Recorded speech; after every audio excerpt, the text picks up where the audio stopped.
Hey, in the immortal words of Judy Brown, happiness is a choice. We're happy you're spending some time with us, Chip and Zay, right here, holding it down, midday, Texas Sports Unfiltered on an Overreaction Monday.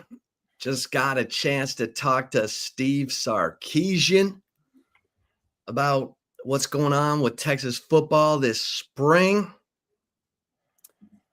And if you're watching us on the YouTube channel, please give your love, give your business to these incredible sponsors around our faces. They make it possible for us to broadcast to you each and every day.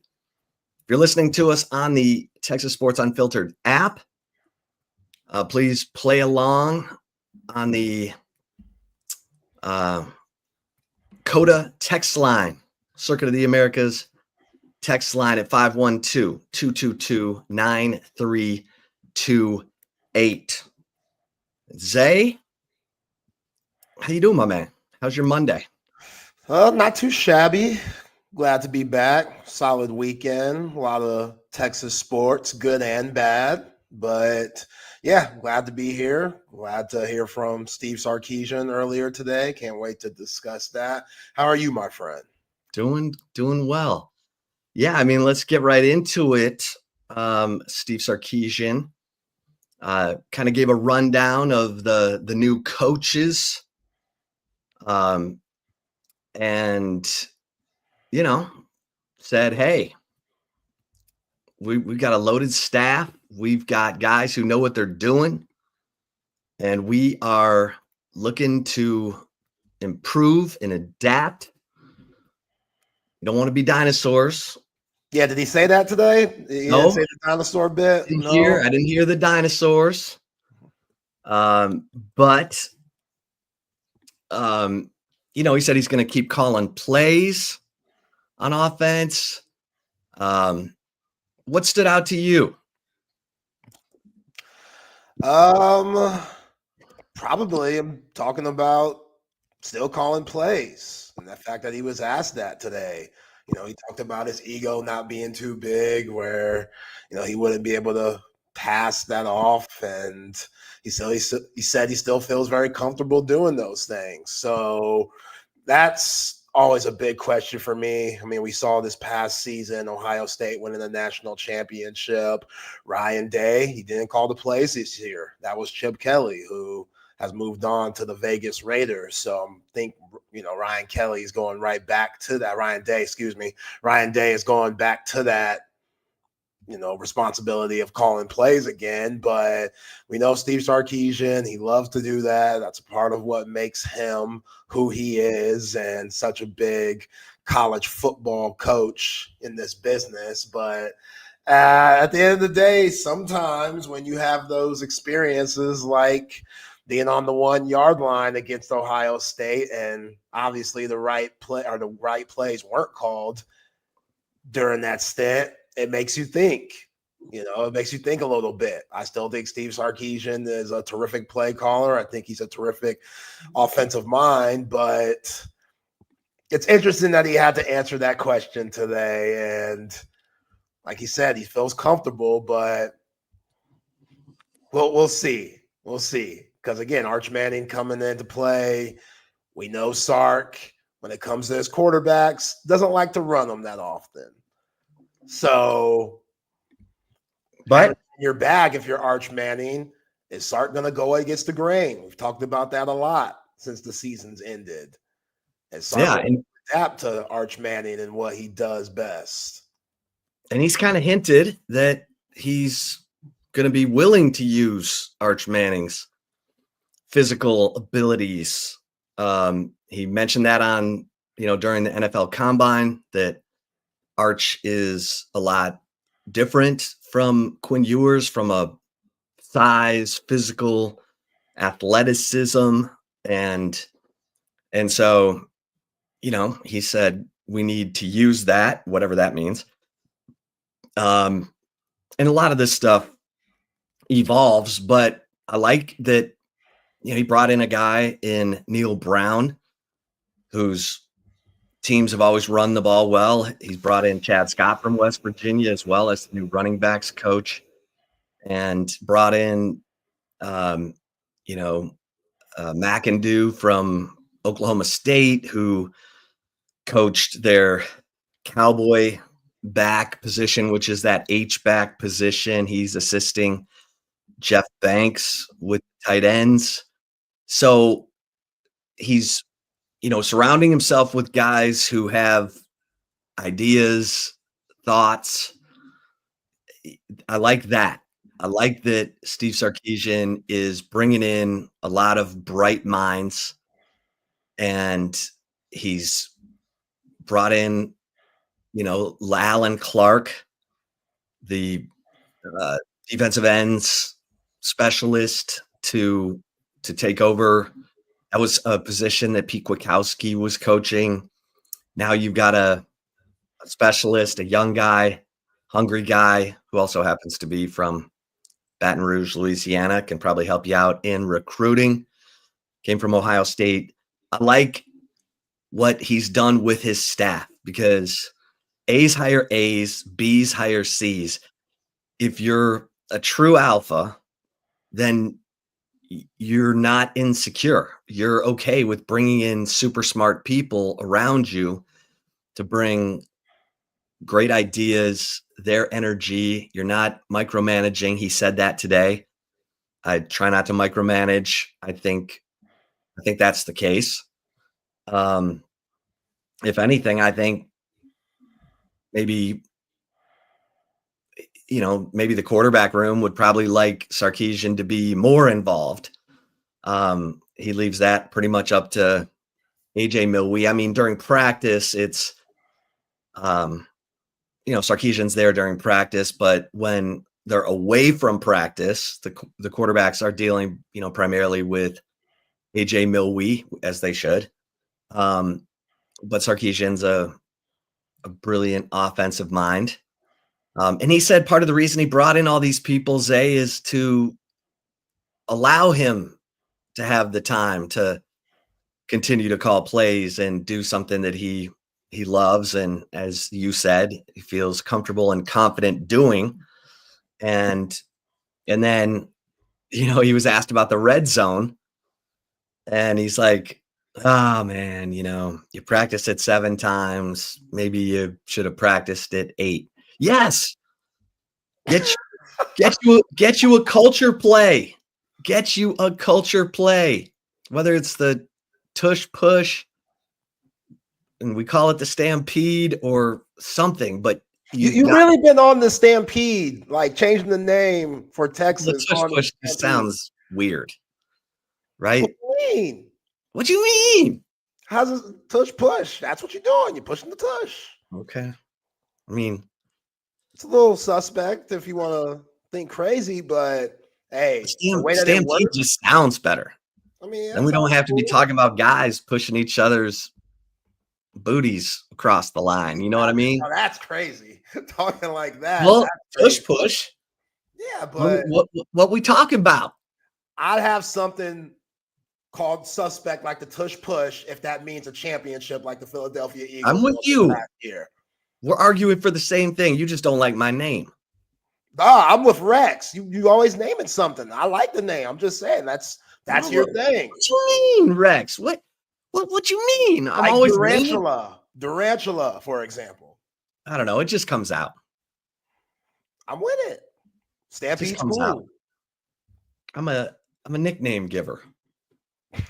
Sometimes it's good, sometimes it's terrible.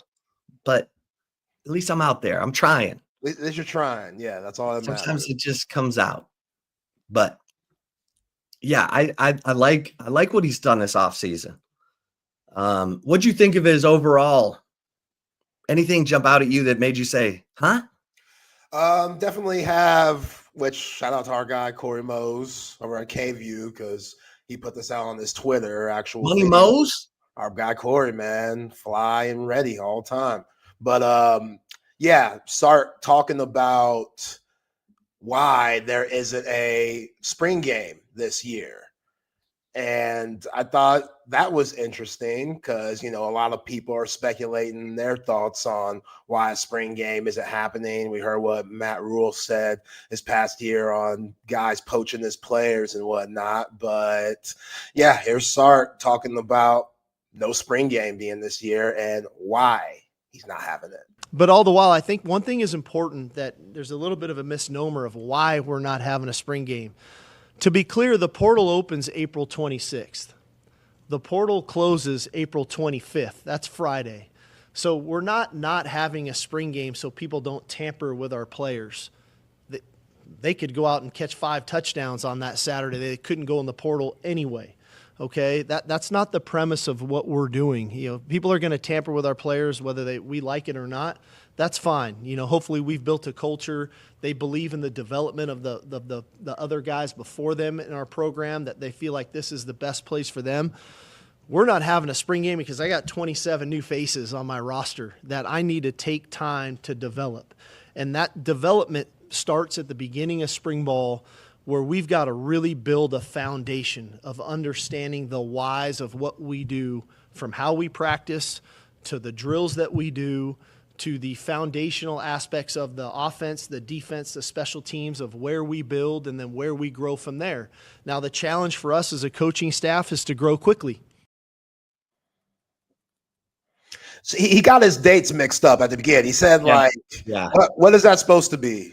Yeah, so the portal opens April 16th and closes April 25th. And the fan appreciation day is April 26th. So he's like, we could have had our spring game on April 26th after the portal closed. So he said, we're not trying to hide our players from, schools looking to raid our roster. Because he said, we could have had a guy catch 5 touchdown passes in our spring game on the 26th, and the portal would have already closed.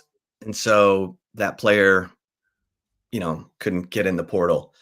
So that's what he was talking about in terms of, he was making the case that, hey, we're just trying to get our young guys up and running. We got so many new faces, 22 freshman enrollees, early enrollees, 5 transfers. And it really is 21 because Jonah Williams is doing baseball. But anyway, so Sark was, very adamant that he wasn't avoiding a spring game because he didn't want to showcase his team's young talent for other schools to come try and poach.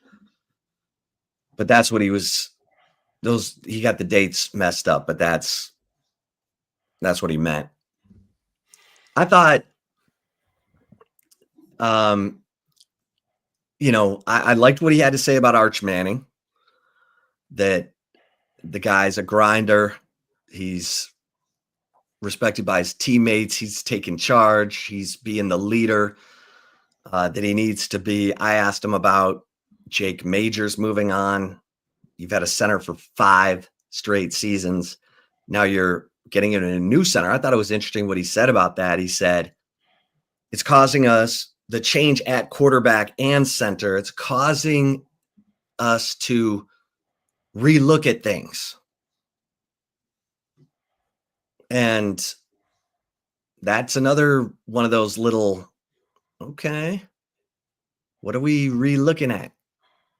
Are you trying to tell us maybe there's going to be more to the QB run game than we've let on in the past?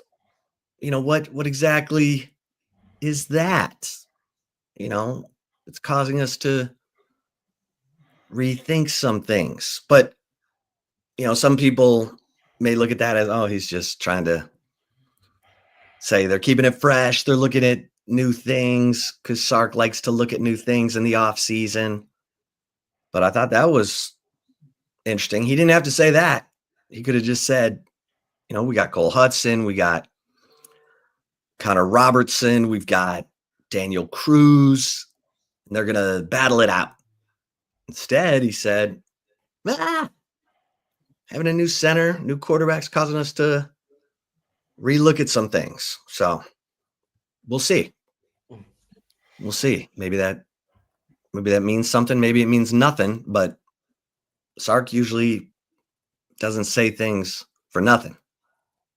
For sure. I mean, our conversation last week with Coach Dodge, we talked about Connor Robinson a little bit, his former player at Westlake, and that offensive line room, in a way, is wide open. We think that we know guys that might be, coming forward a little more than others, but at the end of the day, it's going to be a long year till that first game against Ohio State to battle it out and see who's worthy of starting in Columbus on that day. And with all the change that you had this past year, with all the offensive linemen, who knows what it's going to be? Like, yeah, you're going to try stuff, different situations, different personnel for pass blocking, run blocking. Each is different. We saw Cole Hudson and DJ Campbell sub each other out a lot last year. Well, there'll be more of that. Like, again, Kyle Flood, Steve Sarkisian, they got their work cut out for them, trying to figure this all out. And then you got a new running backs coach and Chad Scott in there, and he's trying to figure out what Contravion Wisner likes to do, and CJ Baxter, what he likes to do, but also the durability of CJ Baxter and how available he's going to be. What does that mean? Jared Gibson. This is a huge offseason for Jared Gibson. Like, we saw some flashes this past year, Michigan game, he's getting bumped, and all of a sudden he fumbles a little later on, and it seems like Sark and the rest of his coaching staff doesn't believe in him. A lot of Q Wisner, a lot of Jaden Blue in there. And you're like, dang, Jared Gibson, he gets thrown into the fire on that, 1 yard goal line stop for Ohio State. And it's just weird. It's weird how he was used or lack thereof this past season. So, but yeah, there's a lot. There's a lot that this offense is going to have to figure it out. I think everybody is just predicting that with Steve Sarkisian and Arch Manning, they're going to put up 45 points a game. Sounds nice, but with all the change that you're having at almost every position, wide receiver room, Ryan Wingo and DeAndre Moore, we still don't know who that third wide receiver is going to be. We have no idea who's going to fill in for Gunnar Helm. We expect Spencer Shannon to be that dude, but how is he coming along? How's Jeff Banks getting him right? So there's so many damn questions about this whole team, especially the offense. And what Sark said, like, for the offensive line, we're figuring a lot out, but it's not just the offensive line. It's the offense as a whole. This is why you get paid the big bucks if you're Steve Sarkisian and the coaching staff. And even though these guys are big-time 5-stars and you brought in solid guys from the transfer portal, it's still going to be a work in progress. So, like he said, you got to figure it out quickly. And those days, those months, even though it doesn't feel like it, Texas fans, they're going to fly by. Yeah, and I think you look at the the fact that he said we only have 3 offensive starters back. But then he ticked through the different players who've gotten a lot of playing time, even starts. I thought that was interesting. He kind of reflected on whether Trevor Gooseby got enough reps during the year to then be thrown in against Texas A&M, Georgia, Clemson, because of the injury to Kelvin Banks. And even, do we question whether Cam Williams should have been in the game against Ohio State? Because he's coming off of his knee injury, and he sure didn't get a piece of Jack Sawyer on the biggest play of the game. but he basically said that they're going to treat their 4 non-conference games as preseason. He's going to play everybody. Now, maybe not everybody against Ohio State, but certainly everybody against Sam Houston State. And, you know, so didn't he say something like, I'm going to have to play everybody in the 4 college football playoff games? Did he say something like that? Or did I read no, that he was talking about he needs to get more guys experience during the season in case they need them in the playoff. Because in the playoff, they were dealing with Kelvin Banks injury, with Cam Williams injury. And so he said during the 4 non-conference games, I'm going to have to play everybody. And after Ohio State on August 30th, you got San Jose State, UTEP, and Sam Houston. And then you're at Florida and you're off and running in the SEC. But yeah, he was talking about getting guys experience early in the seasons so that they've got a taste of it. They've got, playing time, especially if he's got proven veterans. That's going to be easier to do at some positions than others. Because if you look at the positions where they've got proven experience, you're not really looking on the offense. You got DeAndre Moore, you got Ryan Wingo at receiver, but everywhere else, and the running back room's got some experience. I mean, you're getting CJ Baxter back, but CJ Baxter's not going to be doing much in the spring because he tore his ACL. And he didn't tear his ACL. He tore his LCL and his MCL. Damn. Yeah. That's a lot of CLs, man. That's a lot of CLs back in August. So he doesn't, in this OTAs thing, they're gonna practice on one field instead of 2. He talked about how, they spot in practice, which means they have the 1s and the 3s on one field, the 2s and the 4s on the other. And you got 2 practices going basically at once so that you can get more players, more reps, and get more out of practice, get more guys the opportunity to get comfortable with the offense and all that. Well, he said, because we got new players and new coaches in the spring, we're going to practice on one field and everybody's going to be locked in to what we're doing so that everybody gets comfortable with the hows and whys of practice. So thought that was interesting. Probably makes sense from you look at last year, they had 4 starters back in the offensive line, the quarterback, receivers were experienced, even if they were coming in from other schools. But same with coaches, Chip. Like Chad Scott, Dwayne Aquina. I know he has a lot of years, but he has to get acclimated to what Steve Sarkisian wants out of him.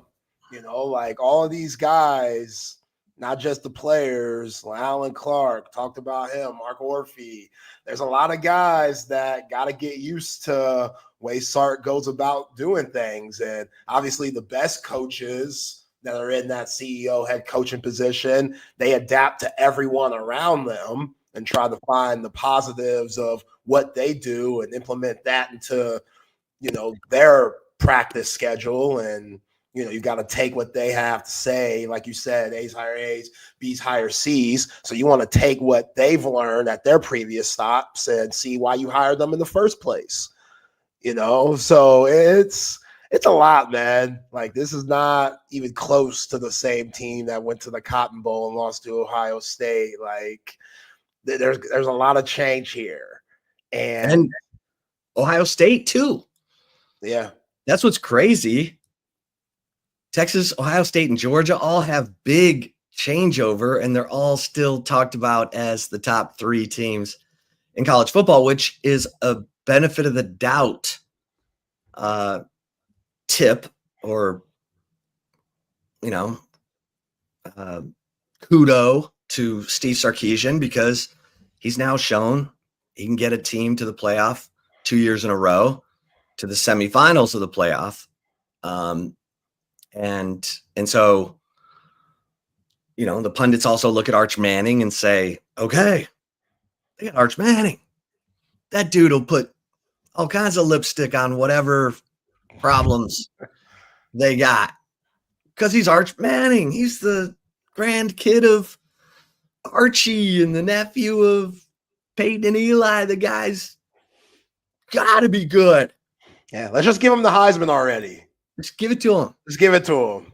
Like, and Arch, again, going back to his interviews months ago and stuff with 4-Letter Network and just different interviews that he's done. We've seen his face a lot more since the 2024 season officially ended at the Cotton Bowl, and now he's getting handed the keys. But he goes about it the right way. He says all the right things. I haven't done a damn thing yet.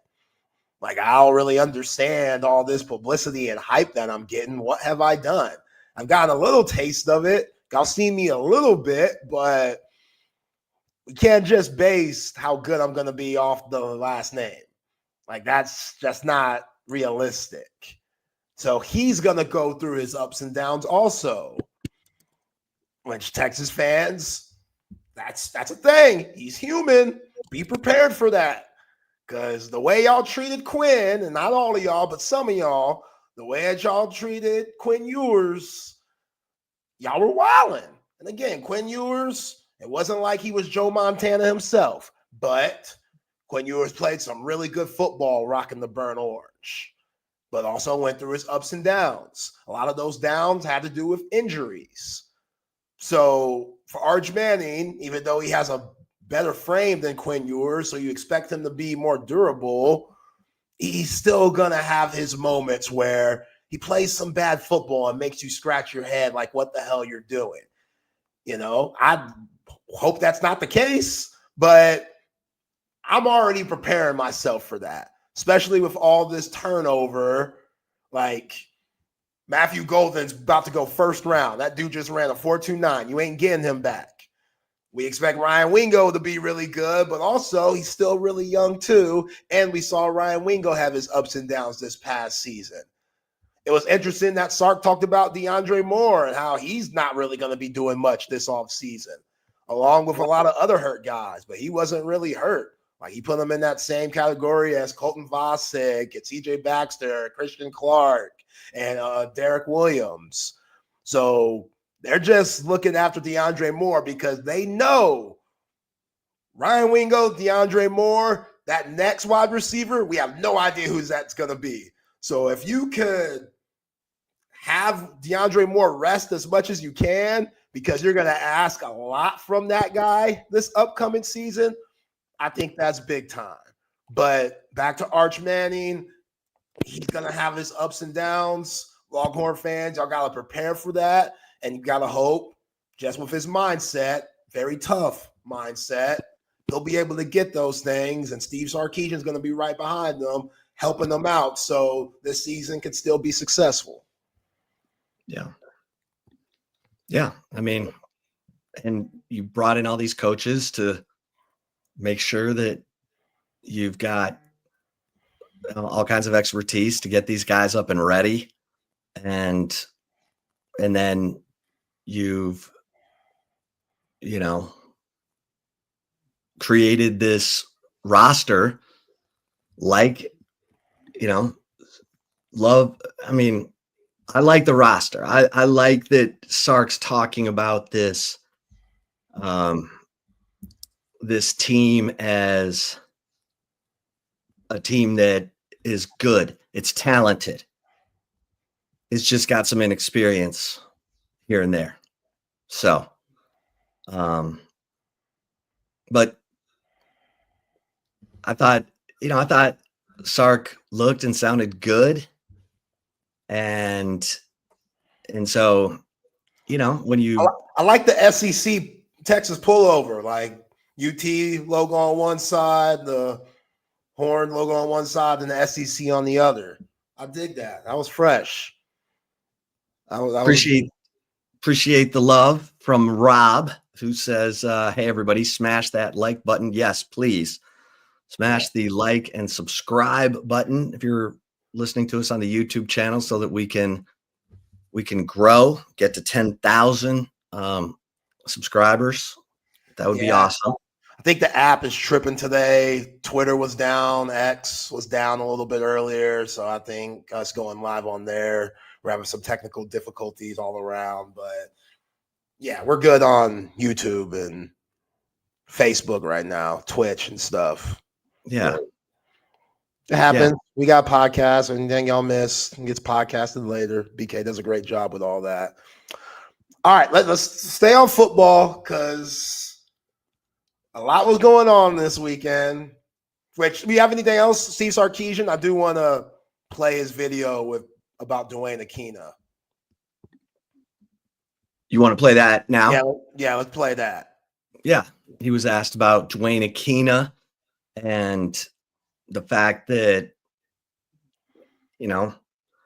what's your relationship with him and why was he the guy? When Blake moved on, I really felt like, okay, we need to find make sure that we have that veteran presence back there with experience. And so that's when we shifted and went to Coach Aquina. I think it's been a great start. I think, he demands instant respect, and not intentionally. It's just his demeanor and the way he goes about it. And I think there's been great rapport between Coach Aquina and PK, and Coach Aquina and obviously Johnny Nansen, and that those three guys I think have really working well together early on.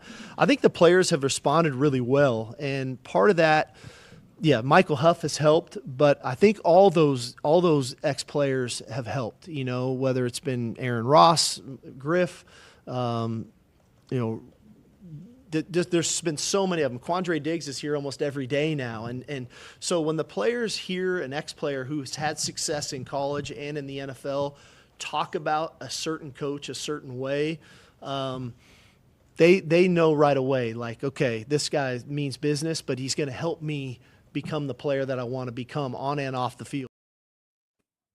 Yeah, and he talked about, the fact that Quandre Diggs is there all the time right now. And he's a guy who can, relate to the players. You need to listen to this dude. This guy turned me into a Pro Bowler. And so, here I am, 3 contracts in. You need to listen. And Aquina is that way. I mean, Aquina just walks in and immediately the way he rolls is high energy, demanding. The guy just gets it. Yeah. He has a very Mr. Miyagi vibe about him. You know what I'm saying? Just you got to explain this. I mean, just knowing his stuff and paying it forward. You know what I'm saying? And doing it in a way where you're going to be challenged, but also understand how much he cares. Like just all the former corners and safeties that went to the NFL and how they discussed Dwayne Aquina. Like that great article that you wrote a couple of weeks back when he first got the job, and you talked to all those guys like Mike Griff and Aaron Ross and Cedric Griffin, etc. Like everything they have to say about him is, your game's going to get right, but also he's going to change your life as a human being. Like that's huge, man. And again, as good as Blake Gideon was this past year, had a really good season, got those guys right. But bringing in Dwayne Aquina, you're not going to miss a step. So I appreciate that. And I appreciate hearing that these older guys who are in the NFL and making a buku amount of money have came back and are also paying it forward. That's awesome. Yeah. And if the app is working, so if you've had any issues with it earlier today, just refresh it, and you should be good to go. And Mark K. All right. And Mark. Xavier Worthy. Yeah, that's good. Present it for the folks because I got my take on it. Okay, so Xavier Worthy gets charged with third-degree felony assault of a family member or household member by, cutting off their breathing or circulation. A third-degree felony is punishable by, if convicted, 2 to 10 years, fine up to $10,000. Now, it was a he said, she said situation, and Zay probably knows more about the she in this situation because he is very attentive to social media. But according to his lawyers, Chip Lewis and Steve Bassett, he had asked this woman to leave his residence. She refused, and then allegedly attempted different extortion, meaning she was trying to shake him down for some money before she left, and then calls the cops late Friday night saying she's being assaulted by Xavier Worthy. And from here on out, it gets a little fuzzy. I've seen where it looks like it's going to be dropped and dismissed. And, his court date, I think his arraignment date was dropped from the docket. So,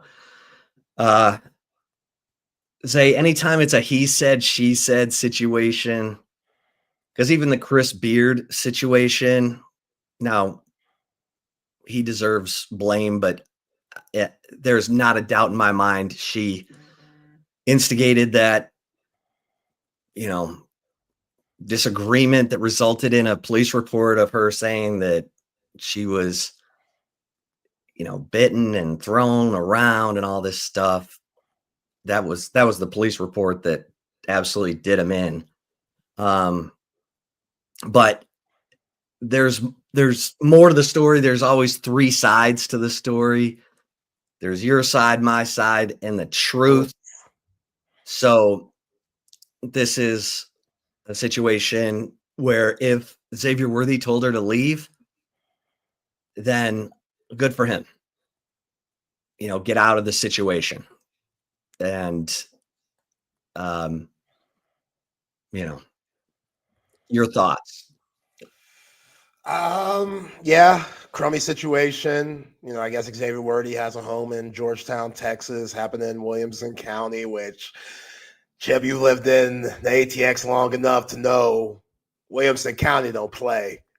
They don't play. I remember as a youth growing up, my moms, my pops, they would always say, hey, you ever out in Round Rock, Georgetown, Cedar Park, Hutto, be careful. Be all P's and Q's. Be careful. Know your surroundings. As buttoned up. You got to be buttoned up everywhere, but be careful. So when this happened, I did it. It was tough. It was tough. And then you hear things to come out with the story and stuff, speculation that it was his ex-girlfriend and he was kicking her out because she cheated on him and stuff like that. And she started to get buck wild. And that's when X had no choice but to put his hands on her, which it was more of self-defense than anything, but we don't know. All that's just, speculation here.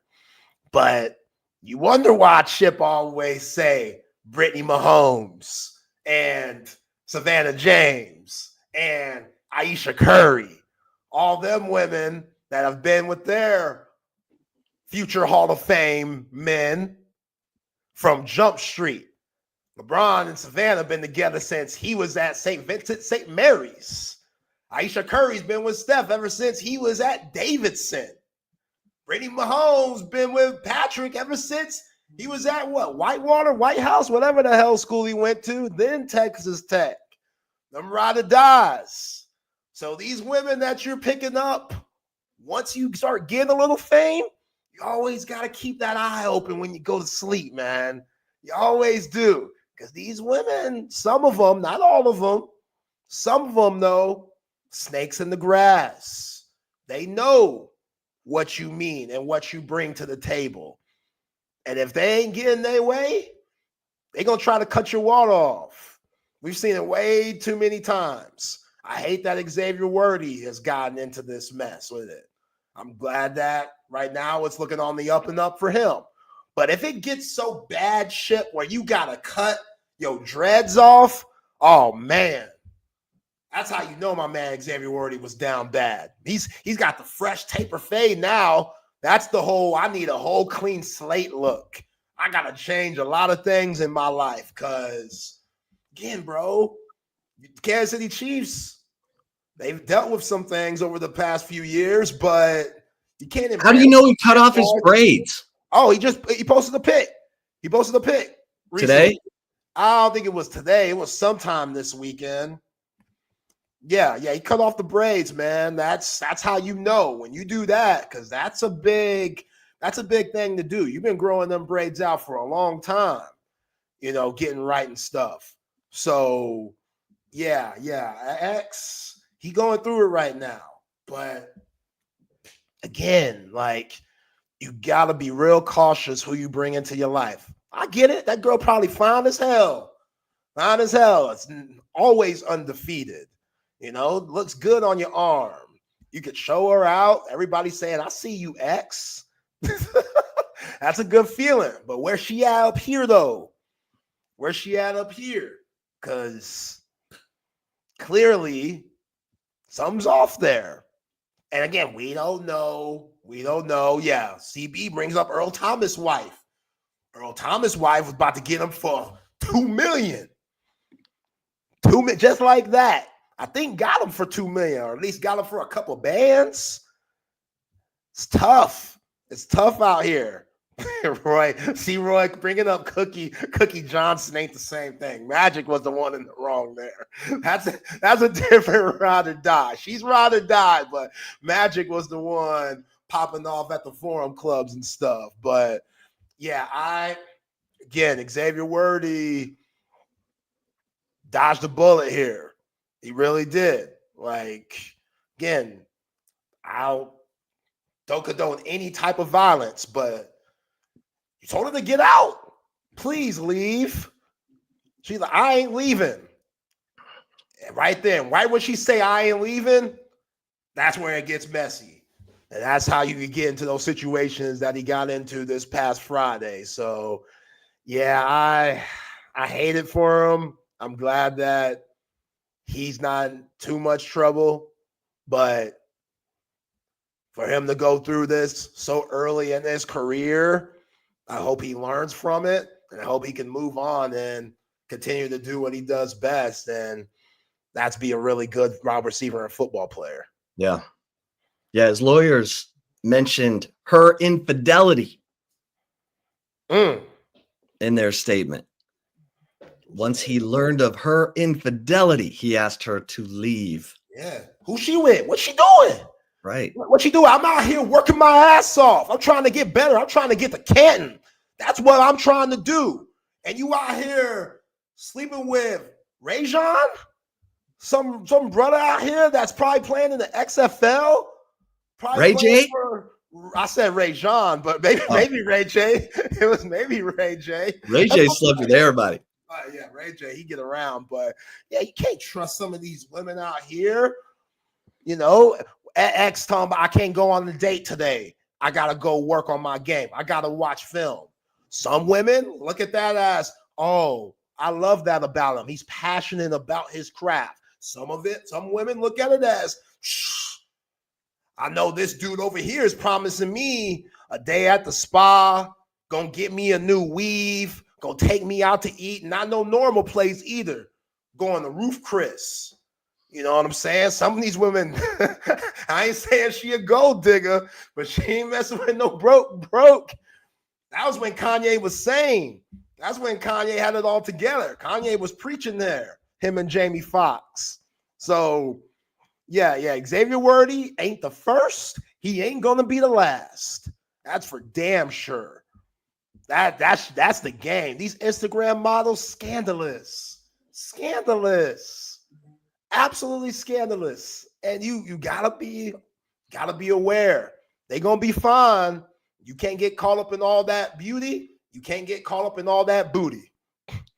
You know what I'm saying? And that's why you always giving me crap about Brittany Matthews, bruh. You know, Savannah James, Aisha Curry's. Those women, they need to have clinics. They need to have clinics about some of these girls out here. Charge an arm and a leg. Like, if you want a big-time athlete, this is how you got to go about your business.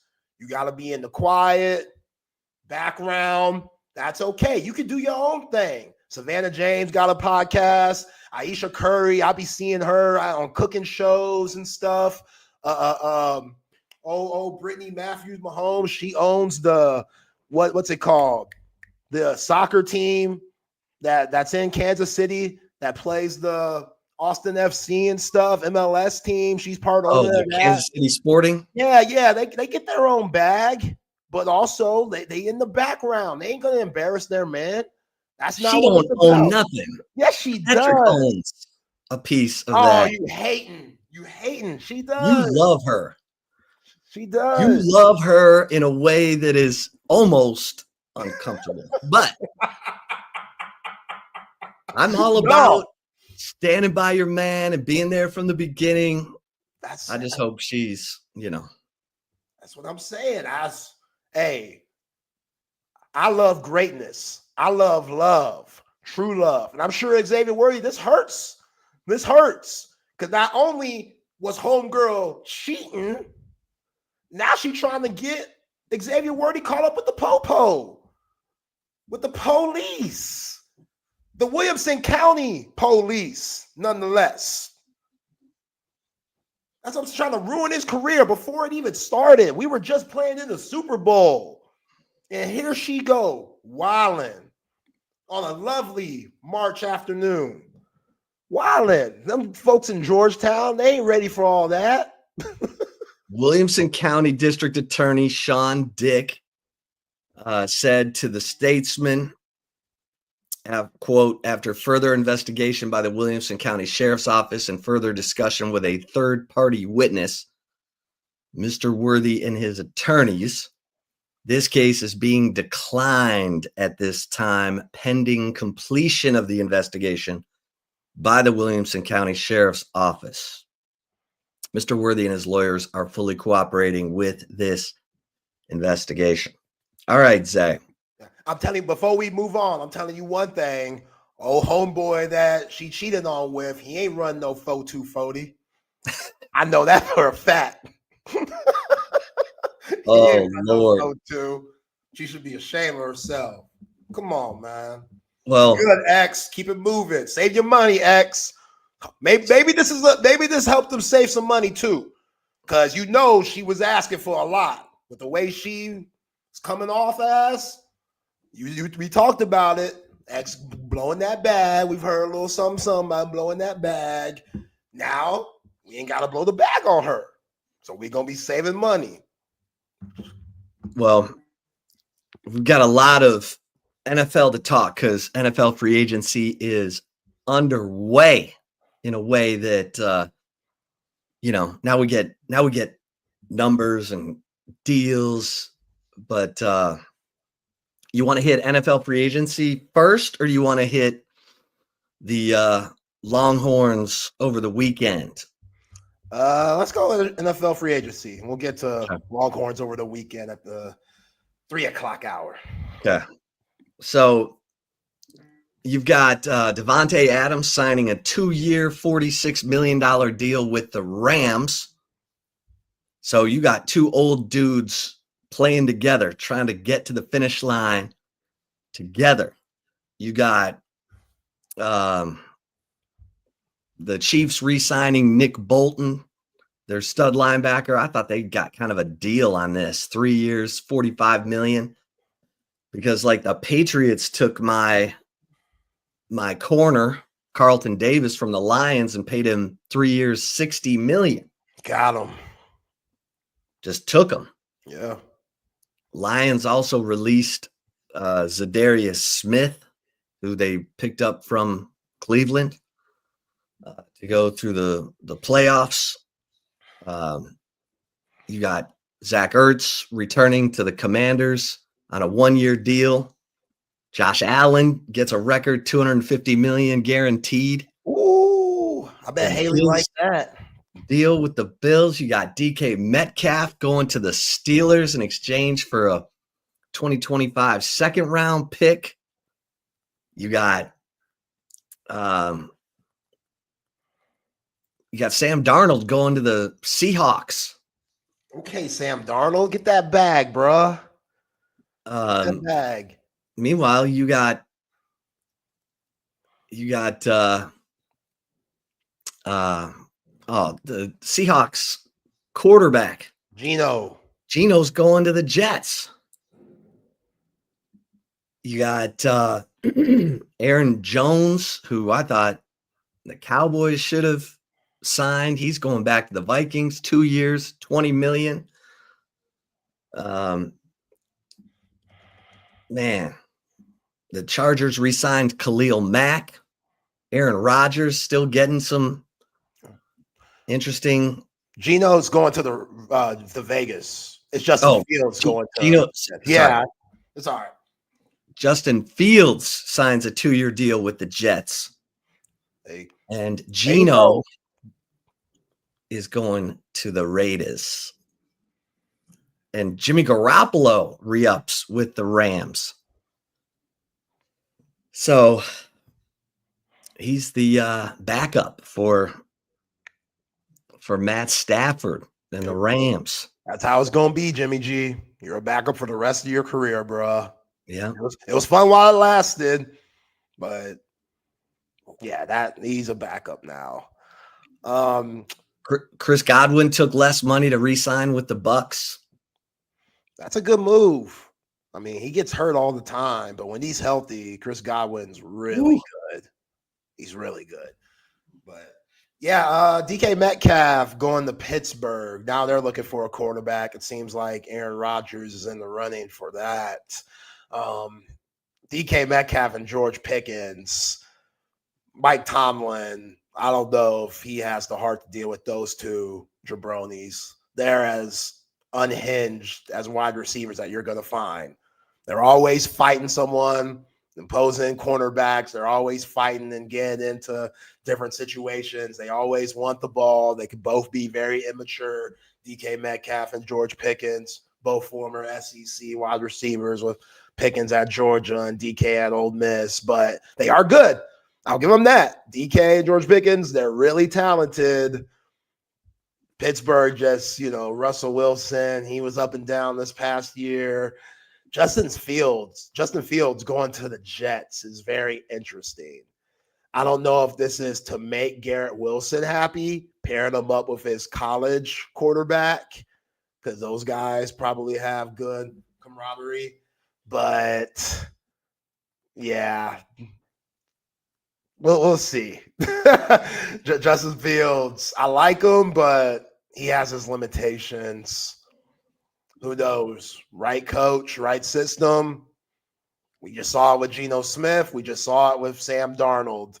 Like, both of those guys resurrected their careers, and when people wrote them off. So it's possible. What were you saying about Justin Fields to the Jets to make who happy? Garrett Wilson. Okay. Yeah, Ohio State days. Yeah.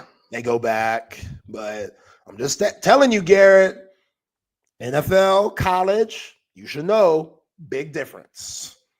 Big difference. Them windows a lot smaller in the NFL. And that's what Justin Fields' problem is. He can't hit them tight window throws. He hasn't done it consistently. So why now? And he could get better, but that's a big if there. Yeah, and Myles Garrett is staying in Cleveland. I gave him a record-setting contract extension. How about Lying ass? How about Jimmy Haslam? Yo, man. Jimmy Haslam's paying dudes. Myles Garrett, either he's a straight-up liar or a terrific businessman. Because he went out and said, I can't play here no more. I demand a trade. This is BS. I'm too good to be wasting my career here in Cleveland. Browns put that money up. Myles Garrett said, you know what? Going 3-14 ain't that bad when I'm getting paid like this. I'm only in Cleveland 4 months out of the year anyway. So, cool. Now my family is, and grandkids and great-great-grandkids are set for life. Myles Garrett got that back. But, yeah, if he really wanted to win, he would have said, nah, money's not enough. I want to win. I want to be somewhere where I'm comfortable, you know? And clearly that's Cleveland because of them paychecks that he's going to be getting. So, all right. Hey, that's a beautiful thing about being a pass rusher. You pay me enough, Jack, I'll rush the passer anywhere. You know, if you're a quarterback and you don't have any receivers, you don't have an offensive line, or you don't have any running backs, that makes it a little bit different. But when you're a pass rusher like him, man, you're going to disrupt stuff no matter where you are. I mean, he was a big part of the reason the Browns were in the playoffs 2 years ago. For sure. When they played the Texans in old Joe Flacco. Quarterbacking them. And people were like, "Yay, Joe Flacco." You're like, what are you cheering for? This dude came off his couch. Yo, he was killing 2 years ago. And then they didn't bring him back. They should have brought him back. But they were like, no, Deshaun Watson's insecure and people would rather have Joe. So we got to get rid of him and pay the dude that loves massages. Now look at him. Deshaun Watson's tripping down the stairs and stuff, re-aggravating his Achilles. You can't trust that dude. But good for Myles Garrett. Like, I don't like too many Aggies. Myles is one of them that he's eyed in my book. Him, Alex Caruso, Ryan Swope. That's about it. But, yeah, Myles Garrett, hell of a player. If he wants to be rich as hell, very wealthy, while going 4-12 every year, good for him. That's his prerogative. It's easier to be depressed on losing all the time when you're that rich, I guess. Yeah. Yeah, it'll be interesting to see where Russell Wilson ends up. I guess he could stay in Pittsburgh. But I don't know. Sierra don't seem like a Pittsburgh type of gal. But put Sierra in there. Put her in there with Brittany Mahomes, Savannah James, Anisha Curry. She ride or die too. And she got her own. So put her in that same category that won't put people in Xavier Worthy situations. But she don't seem like a Pittsburgh girl, Chip. She's, even though she ride or die, I'm sure. What does she seem like? Miami LA, Dolphins? Yeah, Miami. LA? Dallas, LA, big city. You know, the Giants. Well, he don't have too many years left, so she can pick wherever she wants soon. That's true. And I'm sure they got houses here and there. She'll be true. like, you know what? I'll be at our South Beach location during the months of October, November, and December. Yeah. Shout out to CB, greatest volunteer producer ever, sending me the picture of Xavier Worthy, fresh cut. Look at that, Chip. New beginnings. New beginnings. Good for you, X. Good for you, bro. Get all that negative energy out of here. You know what I'm saying? Fresh cut and all. My man was just trying to train. He's just trying to be great. Just trying to be great. Homegirl trying to ruin his life. Just like that. Just like that. I mean, this is pretty good too. I'm not gonna lie. Like, I gave you Perze Hilton, but Rex has got TMZ. TMZ running things. Yo, man. Hey, shout out to my man Andre Rison. You remember Lisa Left Eye Lopez? She tried to burn the crib down. Oh, she didn't try. She burned it to the ground. She burned it all. That house in Atlanta, those overhead photos, that thing was down to the studs. Roof gone. Oh, God rest her soul. God, it was like she took gasoline to every corner of that house. Yo, man. But he was wilding too. Ain't no way he was just a saint out here. Something triggered her to go that route. That's a wild move. That's a wild move. That's what I'm saying. Like, and you would think she had her ish together because she was with Chili and T-Boss, TLC, iconic group in the 90s. So you would think, why would I risk my career doing this to him? But she was in love. She was in love. So even the ones that you would think have their stuff together could lose it at any moment. It's hard to find. As an athlete, it's hard to find a good woman that wasn't there from the beginning.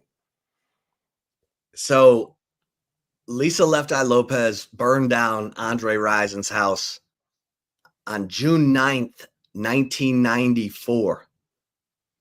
The movie Waiting to Exhale came out the next year. Classic movie. Classic movie. Yeah. Where there was some get back. Yeah, was that Waiting to Exhale? That was Angela Bassett's character, if I don't remember. Which Angela Bassett, that's a first round pick that's been going for 28 and 12 for the last 30 years. That's a woman right there. But yeah, Waiting to Exhale is a classic. Whitney Houston, she was kind of with the Allstate guy in that movie. Leela Roshan, Loretta Devine, Whitney Houston, Angela Bassett. Yeah. Solid cast.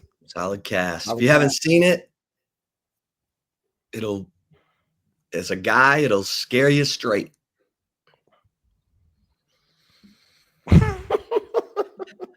You thought Lisa Left Eye Lopez was angry? Watch that movie. Miss Left Eye, man. I don't know how she died. I forgot, but it's sad. Oh, because TLC should be still making music. You know, it's not the same. And then Usher went on and cheated on Chili. You remember that? Early 2000s, Usher and Chili were together. Then Usher was just cheating on her. Like, for real, Usher? And then the nerve of this fool, after he cheated, he went and made an album talking about him cheating. Confessions. Probably his most popular album to date. Had all the classics. My Boo with Alicia Keys. Had Yeah with Usher and not Usher. Ludacris and Lil Jon. All them hits. Then Confessions, the song itself. But how you gonna cheat on the beautiful Chili, a TLC, and then make an album and become wide world successful from you talking about cheating? Like, come on. He died in a car crash in Honduras. Ugh. What year was that? That was 2002. Yeah. While volunteering at a children's development center, Wow. Lopez was speeding and lost control of her rental SUV. 4 other passengers were injured, hospitalized. A documentary, The Last Days of Left Eye, was released and aired on VH1 in May 2007. So, yeah, that's too bad. Last Days of Left Eye. If you want to really get to the nitty gritty on her end of days, man, just telling you. What? This, Quad Standard Labs, Larry Tunsil, Commanders? uh-oh. Uh-oh. I don't need that. The Bears are already making all kinds of moves. Now we got the Commanders. Yeah, great. The Bears signed Grady Jarrett, defensive tackle who's been with the Falcons. Good player. Man. Yep, Texans trading left tackle Laramie Tunsil and a 4th round pick to Commanders for a 2nd, 3rd, and 4th round pick. Now that's what you want to see from new ownership. Not like the Adelsons who took over the Mavs. Like the new ownership of the Commanders, they're going after a great pick in Jaden Daniels. They're signing dudes in free agency, trying to protect Jaden Daniels. Man.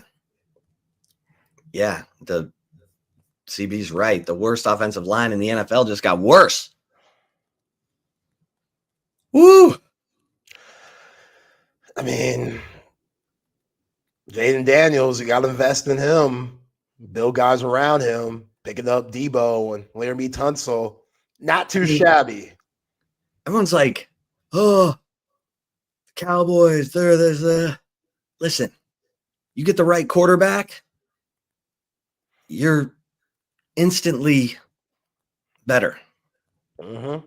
I mean, Sam Darnold played great this year for the Vikings. Who had the Vikings playing in the final game of the regular season at what, 15 and 1 or whatever the hell it was against the Lions for the number 1 seed? Yeah, who had that? Crashing down after that, though. Right. But you get the right quarterback who can infuse his team with belief, who can hit open receivers, who can read defense, who can move around a little bit. Dak at his best, he was moving around a little bit. Yeah. And them injuries set him back a little bit. Yo, Dak's injury prone. We gotta say it at this point. That brother's injury prone. Remember when his leg was hanging like this? That's what I'm saying. And they still paid him $60 million. Still. A year. Mm-hmm. Yeah. Mm-hmm. Worst contract decision ever. I mean, that and Deshaun Watson, they're probably battling it out, don't you think? Yeah. Battling for that worst quarterback ever. Ooh. Also, Dak, there's a video going around. He was on vacation somewhere out of the country, and Eagle fans were in the building, and they let him know that the Eagle fans were in the building. Well, you've heard me. I'm on the record. I would have. Oh, wait. We got so many comments coming in. They're moving. I would have gotten rid of Micah Parsons. I would have traded him at the top of the market, gotten a couple first-round picks, because as good as he is, I just don't think he's a good culture fit for a team that's trying to rebuild. And you can find impressive dudes. You just got to look in the draft. Look, great job. You drafted Mike Parsons. What would the Patriots do? They would get a king's ransom in return for Micah Parsons. Because if you keep him and he's frustrated and he doesn't like the direction of things, he's going to tell the world about it on that podcast. And then the locker room is going to be in splinters because Micah Parsons is a bad dude. You know who he reminds me of? Wait, hold on. Bad dude, like he's intimidating. Okay, all right. Like in the locker room, he's intimidating. He's big, strong, fast, a little crazy. He reminds me of Charles Haley. And the 49ers, like all that guy did was sack the quarterback. And the 49ers just got tired of dealing with him. And so they let him go to the Cowboys, and he helped the Cowboys win 2 Super Bowls. Yeah. So Micah Parsons, he also seems like the dude back in grade school where he had to take the test in the special room, not with his normal classmates. He seems like that type of dude where he just ain't all there. But also you want those kind of guys on the football field. You got to have those guys. You got to have those guys. I mean, guys that will get dead last in the spelling bee, but who are willing to just give up their bodies to take people out. You got to have those dudes. My guy, Mike Rosenthal, who, coach at Austin High, played Notre Dame, played for the New York Giants. He was like, on defense, you got to have 2 or 3 guys who are 6 short of a 6-pack, who are just willing to mix it up, give up their bodies, do whatever it takes. Yeah, that's why Lawrence Taylor's the greatest defensive player of all time. That's greatest of all time, Lawrence Taylor. He is a nut, a flat-out nut. Everyone was afraid of him.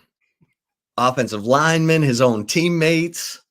Yeah. Hell, Bill Parcells always had Harry Carson's in charge of him. And Harry's like, why I got to be in charge of him? You're the coach. He's like, he'll listen to you. Yeah. I mean, every Friday, Parcells would tell Carson's, just make sure he's on the plane. What does that mean? Make sure grown-ass man, just make sure he's on the plane. And Carson's like, why I got to be the one? No, he'll listen to you. That's good coaching, if you ask me. Yeah. That's good coaching. Hey, I'm not going to be able to get to him. There's just certain things as an older white man that he won't be able to relate to. You can. Like, that's why MJ and Phil Jackson were both on that flight to Vegas to go get Dennis Rodman and bring him back to Chicago. Both on the flight. Dennis going to listen to Mike.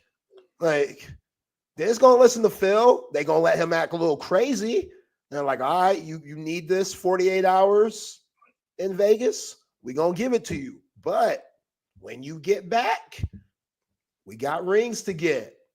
It worked out for everybody. Carmen Electra, butt naked, hiding behind the sofa. That's just what it was. Buy cocaine everywhere.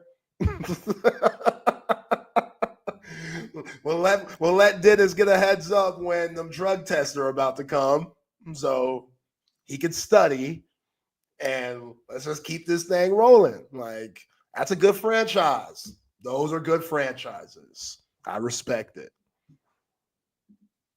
Yeah. We haven't heard, like, maybe there's some, something in the works, but we just haven't heard anything meaningful about a trade involving Mike Parsons. And Man. Jerry's just too loyal to those guys, man. Yeah, Those guys that he that's drafts. crazy. Why is he so loyal? Like, in it.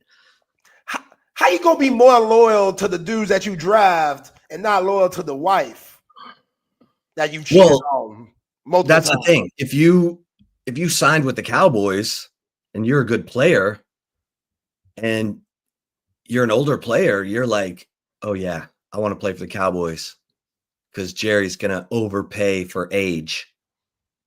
And he did all the time. Larry Allen, Roy Williams, the receiver from Texas. Even my man, Big Wortham, Leonard Davis. Jerry overpaid for him. But that's Jerry. That's Jerry. Yeah. He definitely overpaid. I mean, he paid Emmett $10 million a year. So those were 2 voidable years. They were never meant to pay him that money. Gotta break the record. And Jerry ended up paying it to him to break the record. Gotta break the record. Yeah. No other running back. How old was Emmett when he broke the record? 32, I think.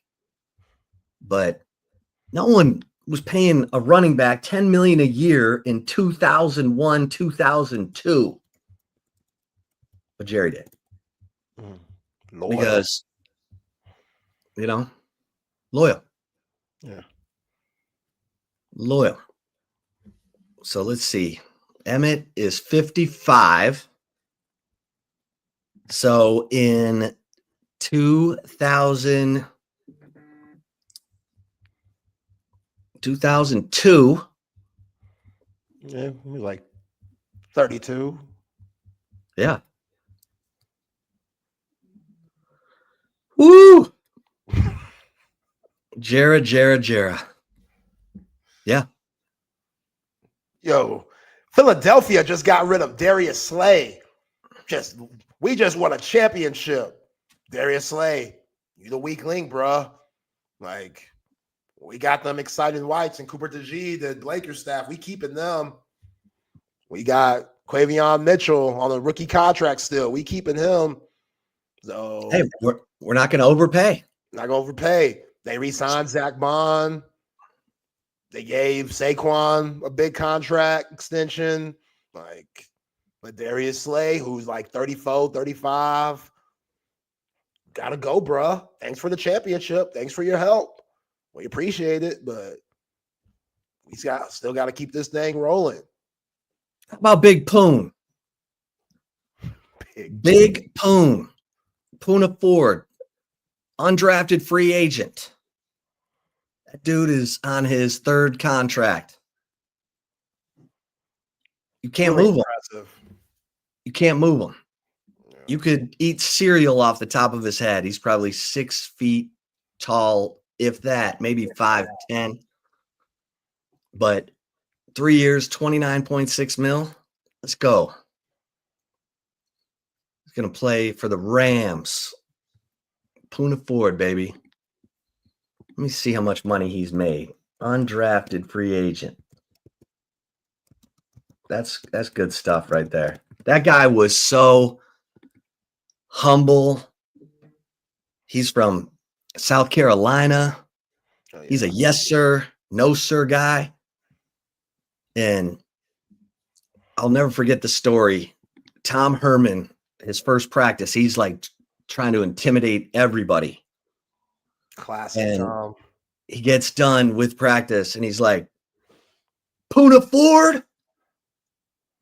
And Poona's like, yes, sir.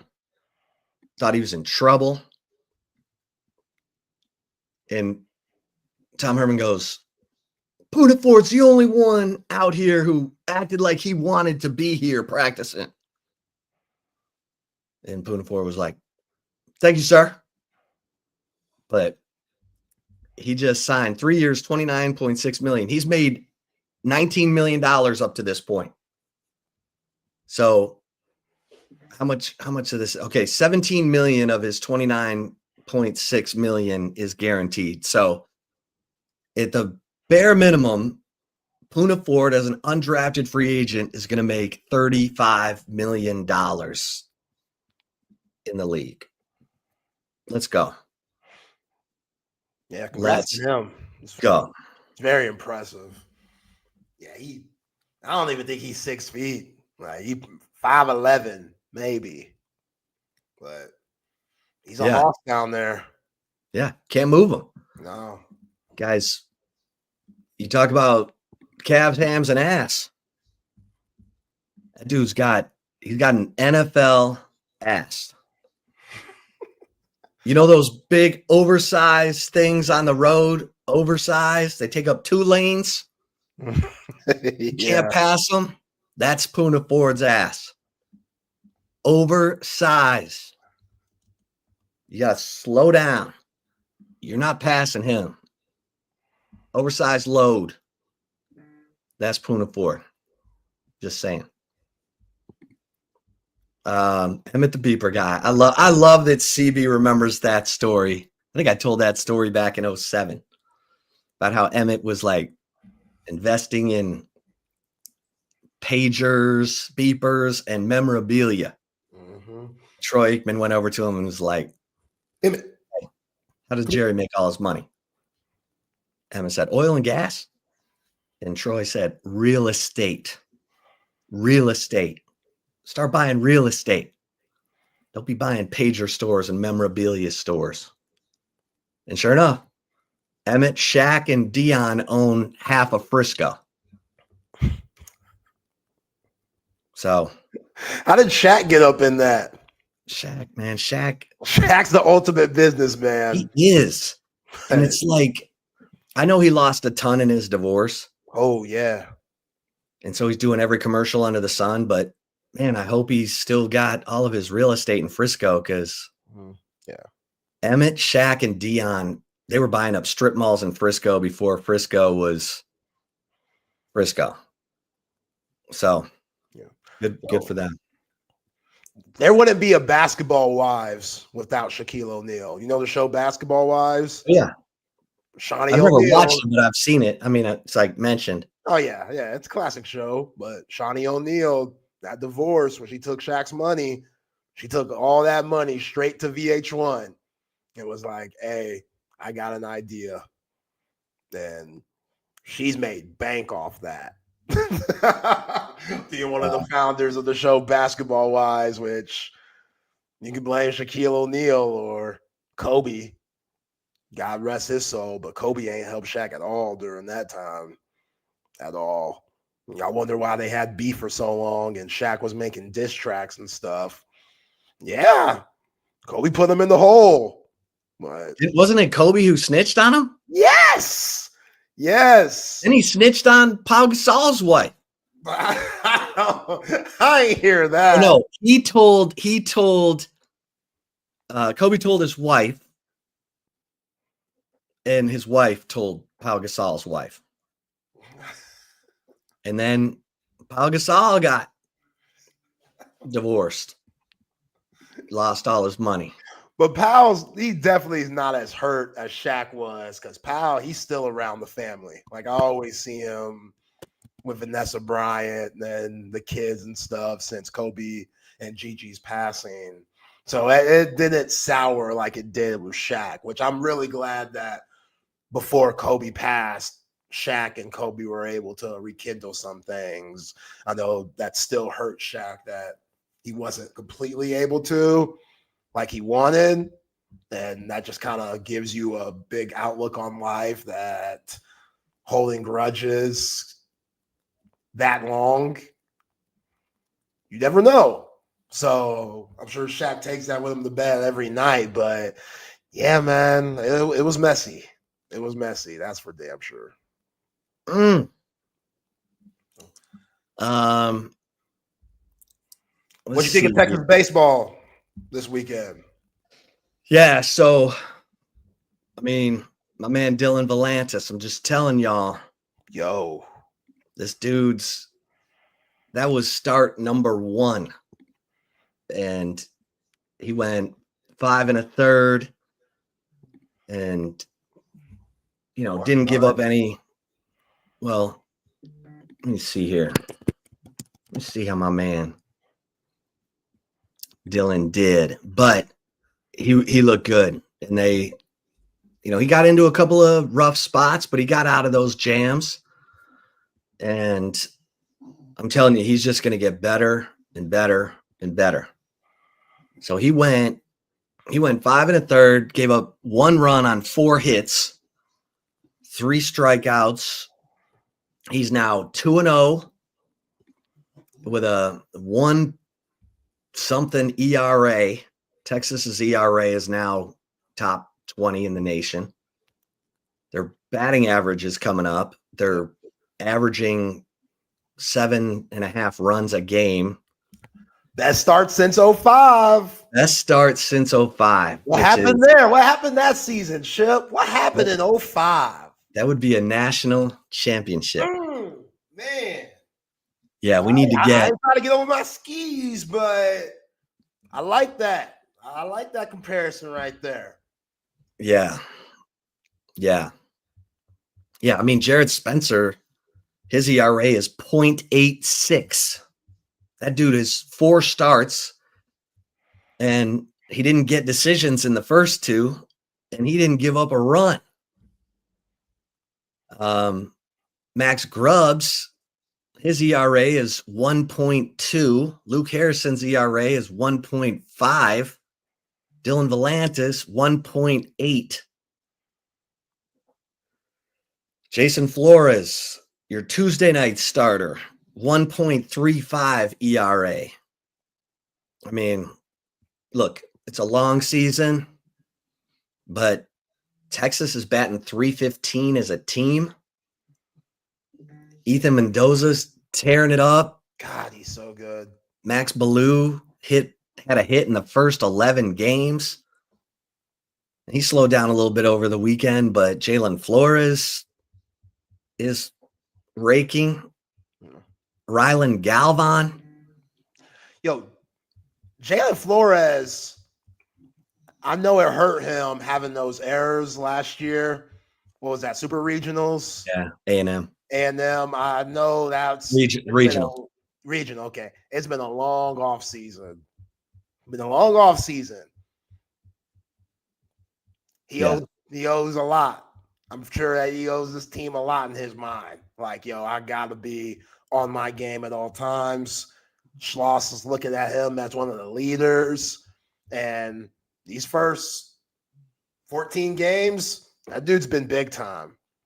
Like, Jalen Flores, he's played some really good baseball, played solid at the shortstop position, making unbelievable plays. I don't know how many double plays they turned this past weekend. Like, it seemed like Santa Clara was always grounding out in the double plays, 6-4-3, whatever. But yeah, Jalen Flores, it's been a tough off season, and he's bounced back with terrific baseball play. Kudos to him. And Casey Borba, man. Yeah. I like Casey Borba. Dude's got some pop. Like, I like that. Because Adrian Rodriguez, he's still doing this thing, but just Casey Borba playing hot corner. If he's going to hit like that, you can allow Adrian Rodriguez to play DH. And even though you're still got to work with him, if you're Tulo and those guys working with his fielding, too many errors up to this point for Adrian Rodriguez. At least you got someone you can rely on in Casey Borba, who's doing a good job with his fielding and also hitting the ball pretty well too. And how about Tommy Farmer the fourth? I told you about him last week. Look out for him. I mean, the guy's batting .304, and this is a guy who could not get on the field last year. Like, what? He had 3 starts last year. He played in 16 games in a 70-game season. Like, this dude is a difference maker. And he's getting more and more confident at the plate. He, pitching's ahead of hitting early, usually, in the season. Then the hitters start to come on, and that's what you're seeing with him. He's had 6. Let's see here. He's scoring runs in almost every game he had 2 RBIs. On Sunday. Yeah, and he steals bases. He does the little things. Like Schloss always says, if they give you something like a free pass, then take advantage of it. I want you to be aggressive on the base paths. And Tommy Farmer is that. He's aggressive. He's, this team, here's the bottom line, Zay. They like each other. They're having fun. The former players see it. They're like, okay, we were not seeing this last year. They were not having fun last year. And, we know what happened. David Pierce did his best. He bet on himself. The pitching didn't get better. Then he started to take it out on everybody. And that's why he lost the job, because he was starting to. Was he angry? Did he start getting angry? Yeah. He too little to be getting that angry. Yeah. Yeah, it was not good at the end. But hey, that was then. This is now. And Schloss, Max Wiener, these guys are like, we want to lead the league in fun. Schloss knows the importance of it. Schloss is tough. He's going to rip your backside. But he's also going to give you the freedom to, letting them grow facial hair and grow long hair and stuff that hasn't happened around here in 50, 60 years. Texas was like the Yankees, Augie was like, not on my watch. So this team is fun to watch, like you said. Casey Borba's hitting bombs. J-Flow's hitting bombs. Baloo's been hot. Galvan and A-Rod. So that's going to be interesting, Zay, because do you let Adrian Rodriguez grow through the errors? We know he had 5 errors.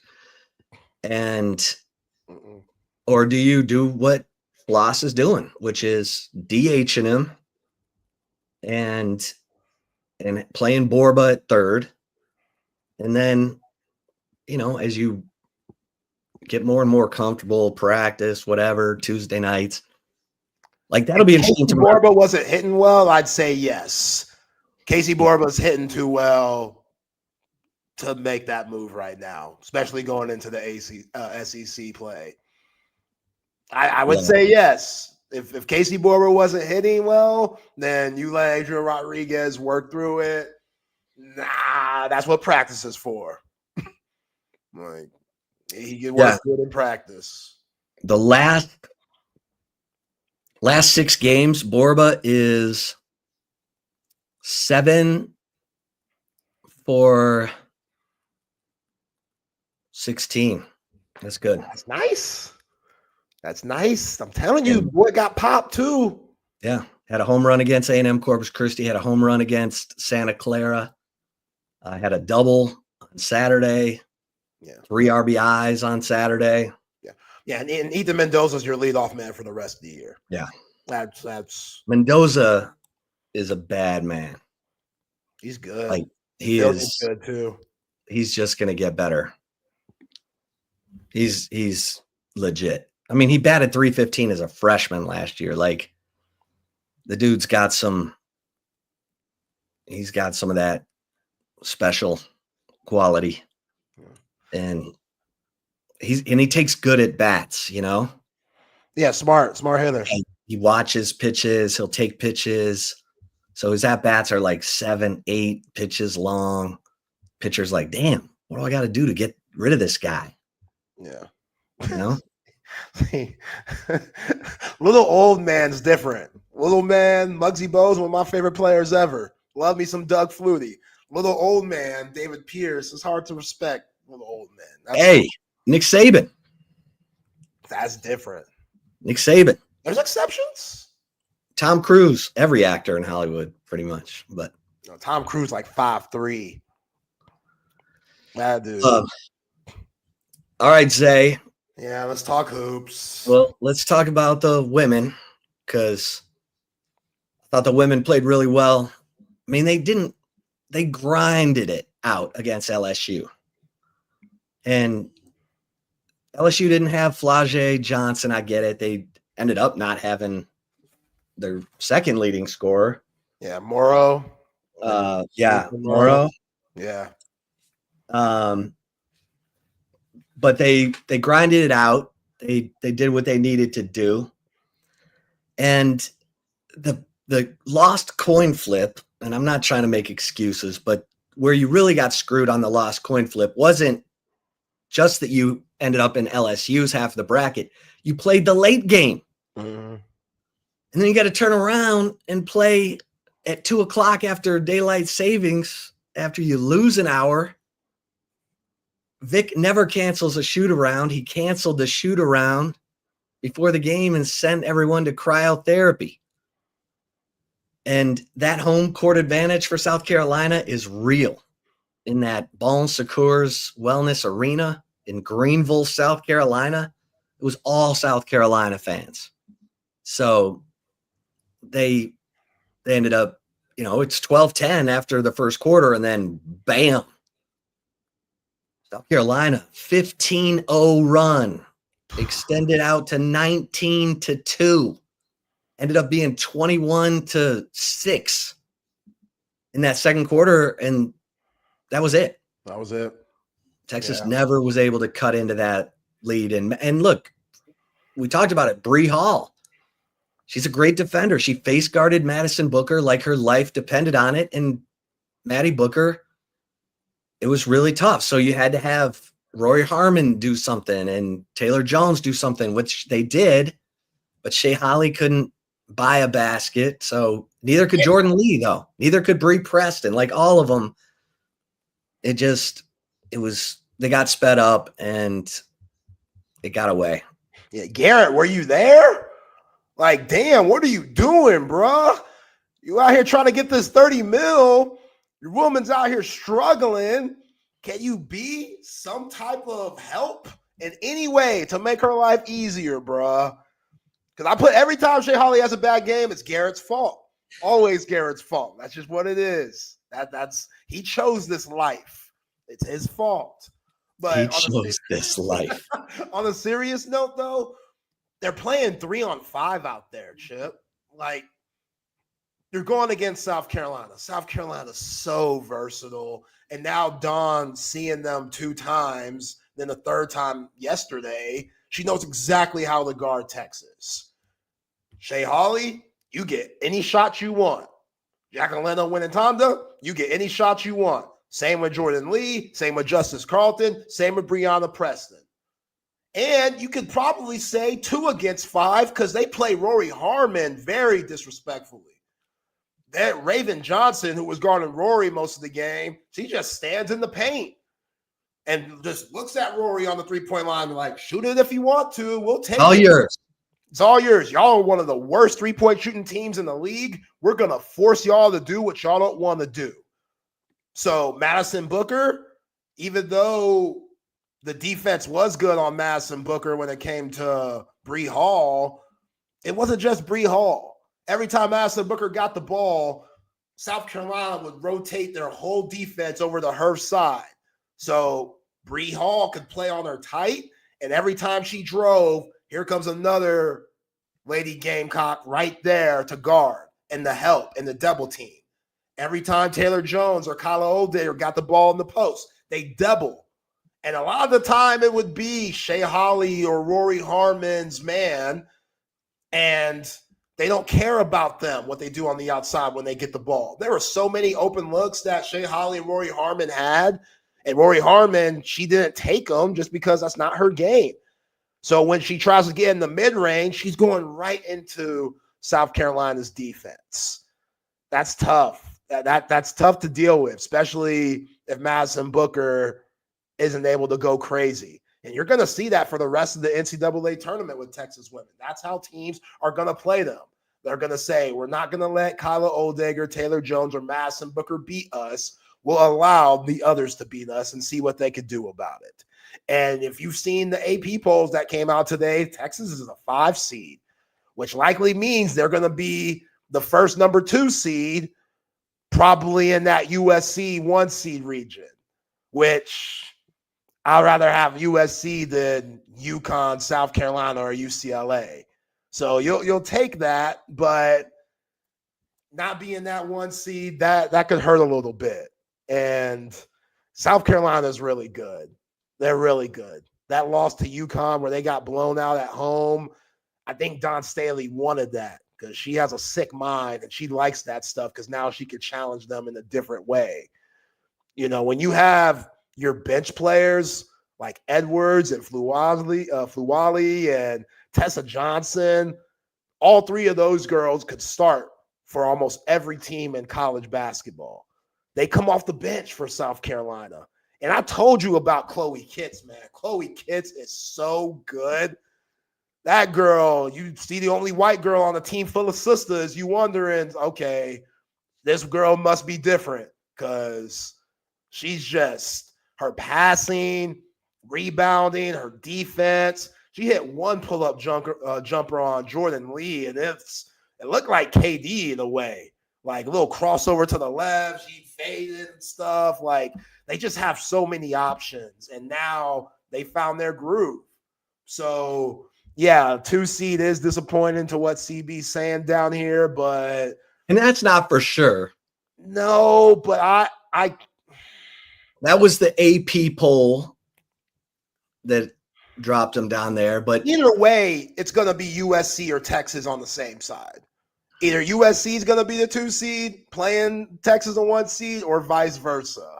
And you're going to have to go against Juju. Everybody would love to see Madison Booker versus Juju Watkins, arguably the best player in women's college basketball. Their loss against UCLA, the Big Ten championship, that might make them a number 2 seed. I don't know. UCLA is really good.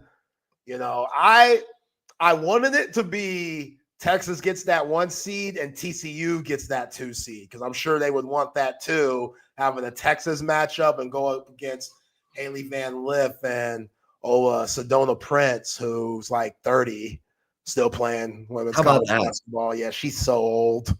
she's so old, which I've heard some interesting things about her off the court that are a little unsettling, but that's a different story for a different day. If the Lady Horns, their inability to shoot from the outside, and we talked about this all season, Chip, that's going to kill them.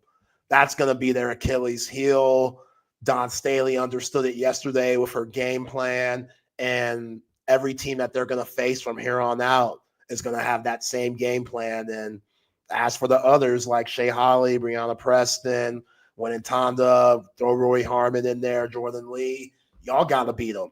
They're not going to let Old Dagger, they're not going to let Taylor Jones or Madison Booker beat you.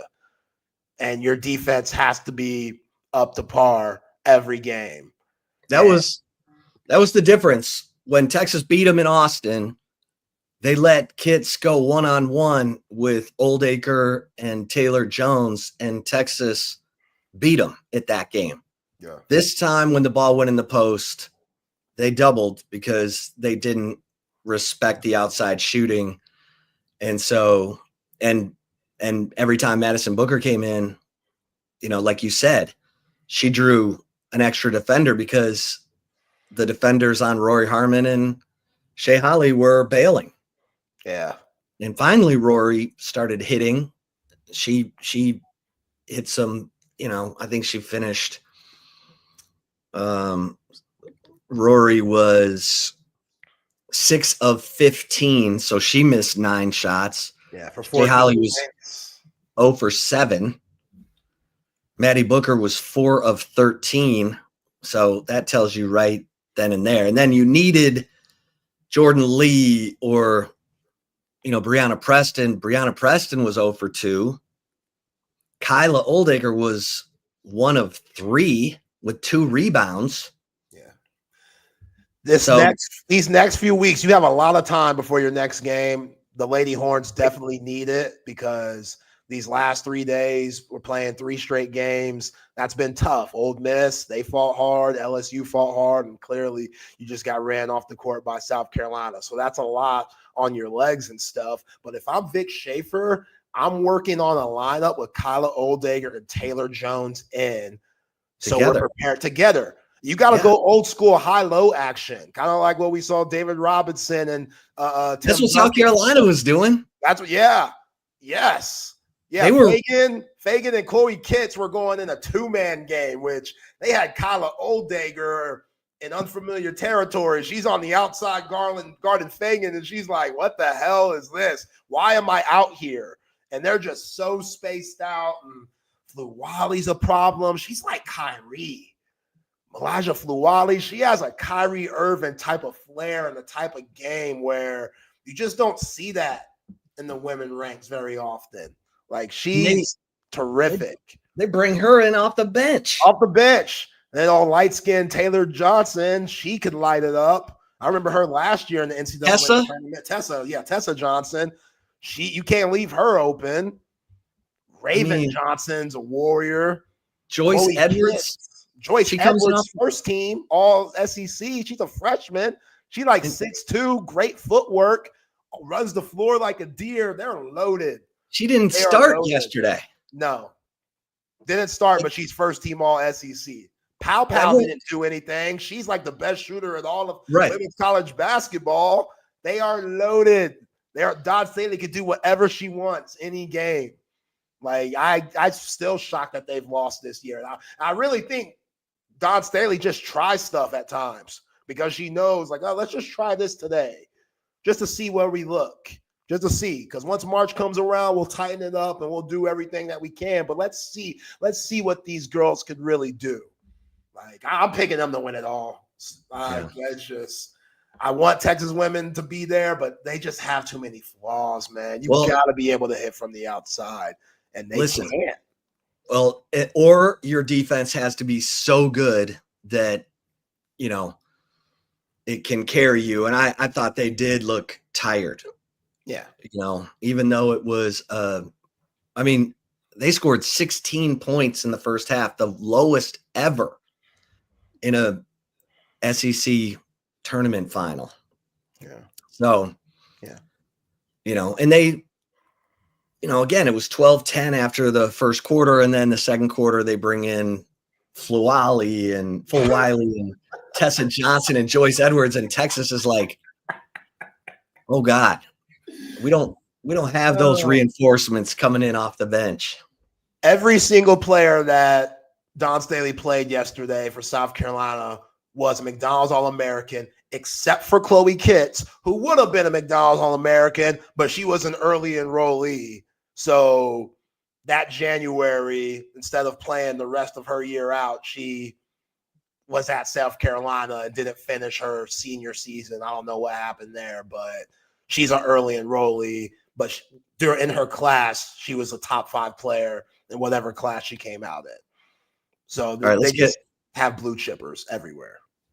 Let's get a couple mentions. Well, that will have been the chip shot pretty much. But hey, AV Consultations, you know where to go when you're ready for the big screen of your dreams.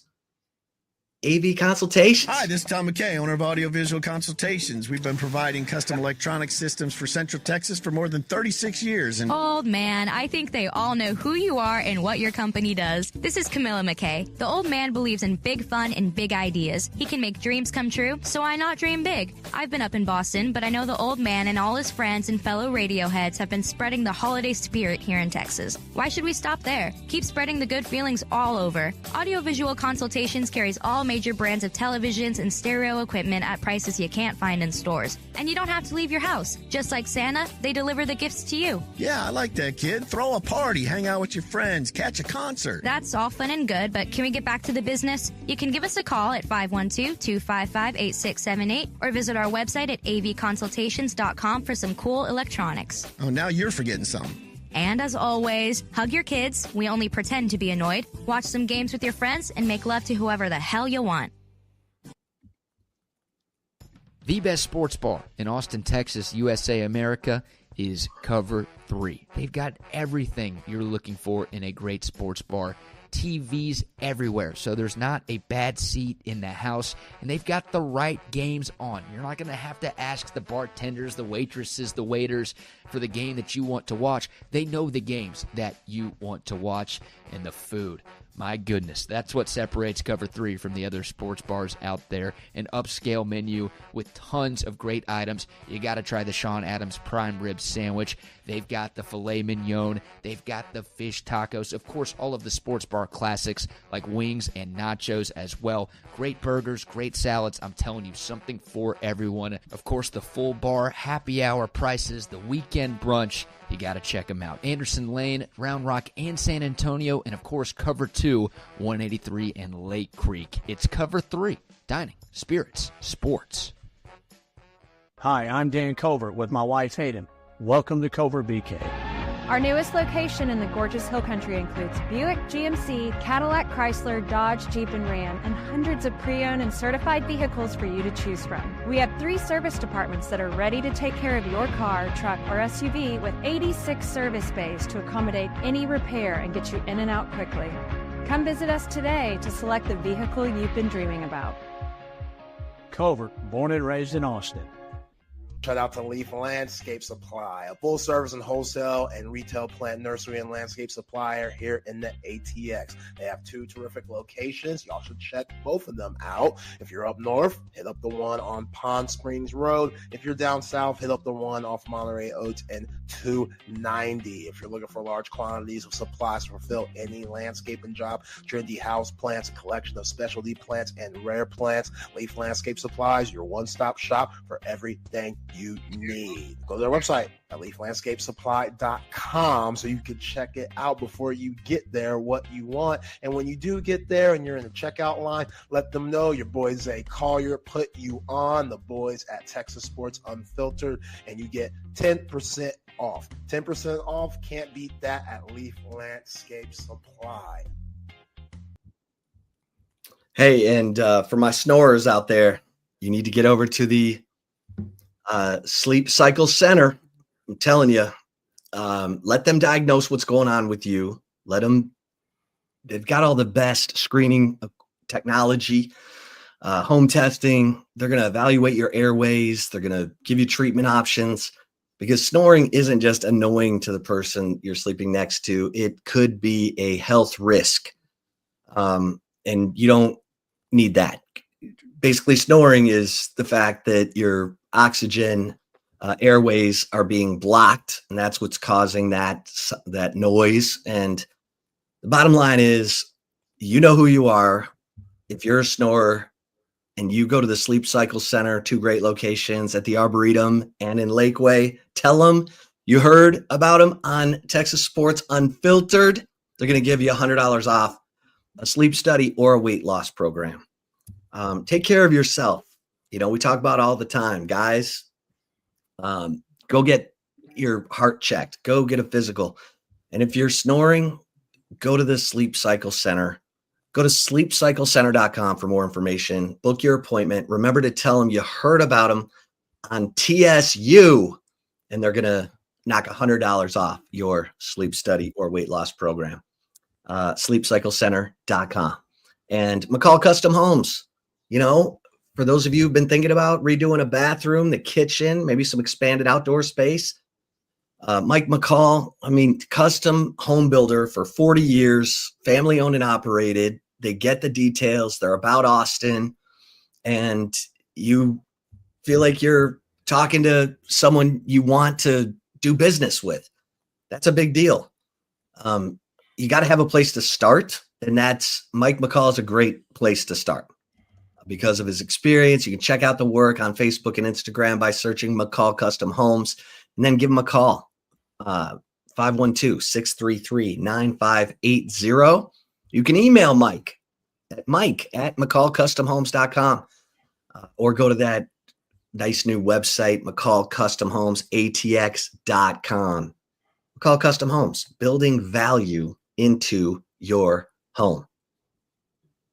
All right, Zay. We need to get to the right call. I tried to knock out some things so we get right to the right call. No, appreciate that, man. Yeah, we got to address Texas men's basketball, who went down to Oklahoma this past Saturday, 76-72. Difference in the game. Just real quick, what kind of cruel irony? What kind of, like, really, the only guy who's been consistent and you could count on all year goes 0 of 14 shooting, and Trey Johnson, like, yeah, that's such a kick in the balls. Like, and then all the other guys showed up. This team is the most frustrating team of all time. I feel like you're right there. You're right there. You have a lead with about 3 minutes to go, and Oklahoma played winning basketball. Texas didn't. Trey had a horrible turnover that led to a Duke Miles and one finish. And in that finish, like Duke Miles, he had an attempt, he missed. They got the ball back. They thought it was a double dribble. It wasn't called. Julian Larry is literally looking at the ref, complaining while still the game's in play about this no call. And then Julian Larry gets scored on and gives up the and one to Duke Miles to make it a 3-point game. Fast forward a little bit, Goodine gets a wide open shot in the corner. If you're Jordan Pope, who had a good game, but if you're guarding certain players, and this has been the team's Achilles heel all year long, they'll play good D, and then they'll give up a bucket because they don't know their personnel and they don't stick to the game plan. You don't help on Goodine, ever. The dude's shooting like 40% from three. You don't help on Bryson Goodine at all. If someone drives and you're guarding Bryson Goodine, you stay with him. Face guard, kind of like what we saw with Bree Scott and Madison Booker. You stay with him. Jordan Pope helps just enough. They find Goodine wide open in the corner. He knocks down the shot. It becomes a 6-point lead with around 2 minutes to go. Ball game right there. And then just the points off turnovers. Oklahoma had 21. Texas had 6. And then Trey Johnson, 0 of 14. Congrats to him being SEC Player of the Year. Came out earlier when we were doing the show, and second team all SEC. But when they needed Trey Johnson the most, his passing was decent. He couldn't put the ball in the hoop. A lot of those shots were forced. And in games like that, sometimes you got to realize it's not my night. You know, the shot that he had to make it a 2-point game, he had a wide open layup. He smoked it. That's when I knew, oh, yeah, this guy, he couldn't be more off. Like, they need this wide open layup, and he misses it. So we've seen it all year long. Oklahoma, they wanted it more. It seemed like they're playing for their NCAA tournament lives. And now Texas, they have to bank on winning on Wednesday, then winning on Thursday against A&M. If they win those 2 games, I like where they're at. But I don't believe that they can win those 2 games.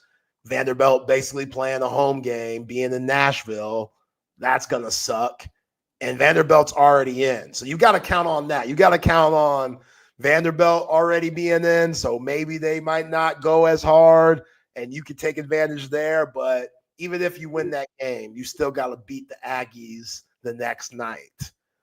So, yeah, this is tough. It's tough. These must-win games, the fact that they haven't been able to overcome them, it's sad, and I hate to see Trey Johnson's year wasted like this in a way, but that's just what we've seen. And RT might have coached his last game at the Moody Center, which the mood hasn't been good for this men's basketball team. We know how this fan base gets. Like, you put a good product out there, they'll cheer. The product's not good, they ain't got nothing to cheer about. Like, this ain't the Dukes or North Carolinas. That's just what it is. The women's games have been popping this season. South Carolina, LSU, all those games have been popping because this women's team, they're fun and exciting. The men's team, they haven't been that. So we'll be doing the show while the game's going on. I'll be moving my laptop and stuff over, to my sofa area so I can watch the game while we do the show Wednesday. That's going to be a blast. I can't wait for that. But it'll also be probably depressing too if Texas gets curb stomped. And no, they're not playing in the NIT. You can't play in the NIT when you don't have a coach. They're going to decline that. I'm pretty sure they're going to decline that. Like that, just no. That's your opinion. We don't have that on the record from Trey Johnson ain't playing in the NIT. I know that. His draft stock. That's how you put your draft stock. No, I'm just saying. I'm not disagreeing, you're right, but you're right. Want, that's I don't my want opinion. people thinking that that's already been decided. You're right. You're right.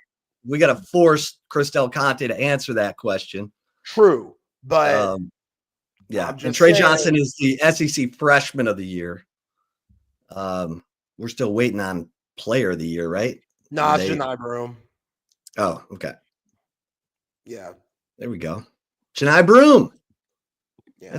That's merit worthy, right? Why the hell is Colin Murray Boyles first team all SEC? I know we got to bring in the open gym guys. What the hell are we doing?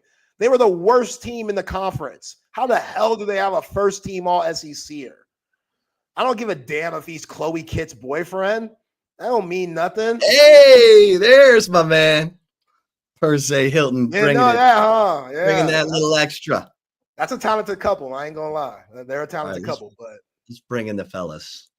Come on, Patrick Davis. Man, how does it feel that Texas finally gets out of having to play in Kansas City every year against Kansas in the Big 12 tournament? And first round, you have to play a home team again in the tournament. Still getting it every year with this. But, I mean, it may not matter. It may not matter. Vanderbilt in Nashville. Let's see how many of those Commodore fans show up to Bridgestone. Yeah, that's true. I don't know. It's only like a quarter mile away. It's a quarter mile away. I think they'll have a crowd, but I mean, it's not like they're having a good season either.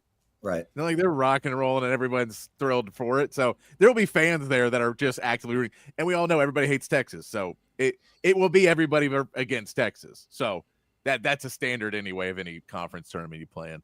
Appreciate you guys. Have a good one. Enjoy the rest of your Monday night. We'll talk again to y'all tomorrow. Appreciate you guys. Always good to follow them.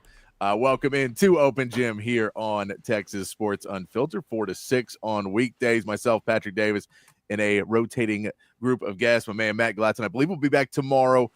Still coming back up off that tonsil surgery, so making sure he doesn't try and then talk for 2 hours before his tonsils explode or whatever the doctor would say. I don't know. Never had tonsil surgery. I have no idea how it works. But appreciate to have my man Steven from Fanatic Perspective back with me today. It's NFL free agency is rolling off. Cowboys fans don't have to pay attention. Nothing's happening. Texans fans got some big news. And then we'll get into a lot of that today. Steven, how are you doing, brother? Did you see the tweet that the Cowboys put out with poor Marquise Bell talking about making moves with the fist emoji? Go to hell, Dallas. Oh, I'm good. Other than that, I'm good. I'm good. I saw Micah Parsons not thrilled that Laramie Tunsil's in his division now. Right. Yeah, because, I mean, you have other teams trying to upgrade their rosters. The Commanders go out and make a big trade, getting a left tackle, one of the best left tackles in the game in Laramie Tunsil. And, again, we're making moves, right? We're tweeting. We're active in trying to participate in the free agent frenzy on social media, but we're not actually signing, and pursuing other guys and trades. And a lot of interesting trades this past weekend. I don't know where you want to start, but this is awesome. We'll start with some Texas football as well, because that's what started off our day before we got into the free agent frenzy. Sure. Stark did speak to the media today. We did get his first meetings and his first words about spring and what they're going to be doing in this whole new spring, where he's bringing into OTA philosophy and all of those pieces. So we'll get into that a little bit. I do want to talk some Texas basketball as well, but I may put that off until after NFL. I may continue to put off talking about this Longhorn basketball team because it's just not fun to talk about. Oh, we got a lot to talk about, Patrick. There's plenty. I just don't enjoy any of it. None of it makes me happy to talk about. Yeah, never, not in my wildest dreams would I have thought, hey, we're going to get 4 guys into double digits and one of them won't be Trey Johnson. So it was like, we need 4 to 5 guys in double digits, kind of assuming Trey Johnson was in that one. And when he wasn't, Julian Larry with a strong 10 off the bench, and he still took a L. That's crazy. Still took an L. Well, he had some other things that took an L. But let's get into it. By the way, if you want to join the conversation, have anything you want to bring up about what Sark said today about basketball, I know we'll get a lot more Rodney Terry hate. And I get it. I understand why it's there. I'm not happy with the product RT is putting out this year either. So if we want to get into that, we'll get into that a little bit later in the show. But if you want to join the conversation, the text line's open, 512-222-9328, or you can hit us up right here in the chat on Facebook and YouTube and X and Twitch and all of that. If you just hit us up in the chat or the comments or whatever it's called, you can come in and talk to us, and we'll try and get back to all of you as well.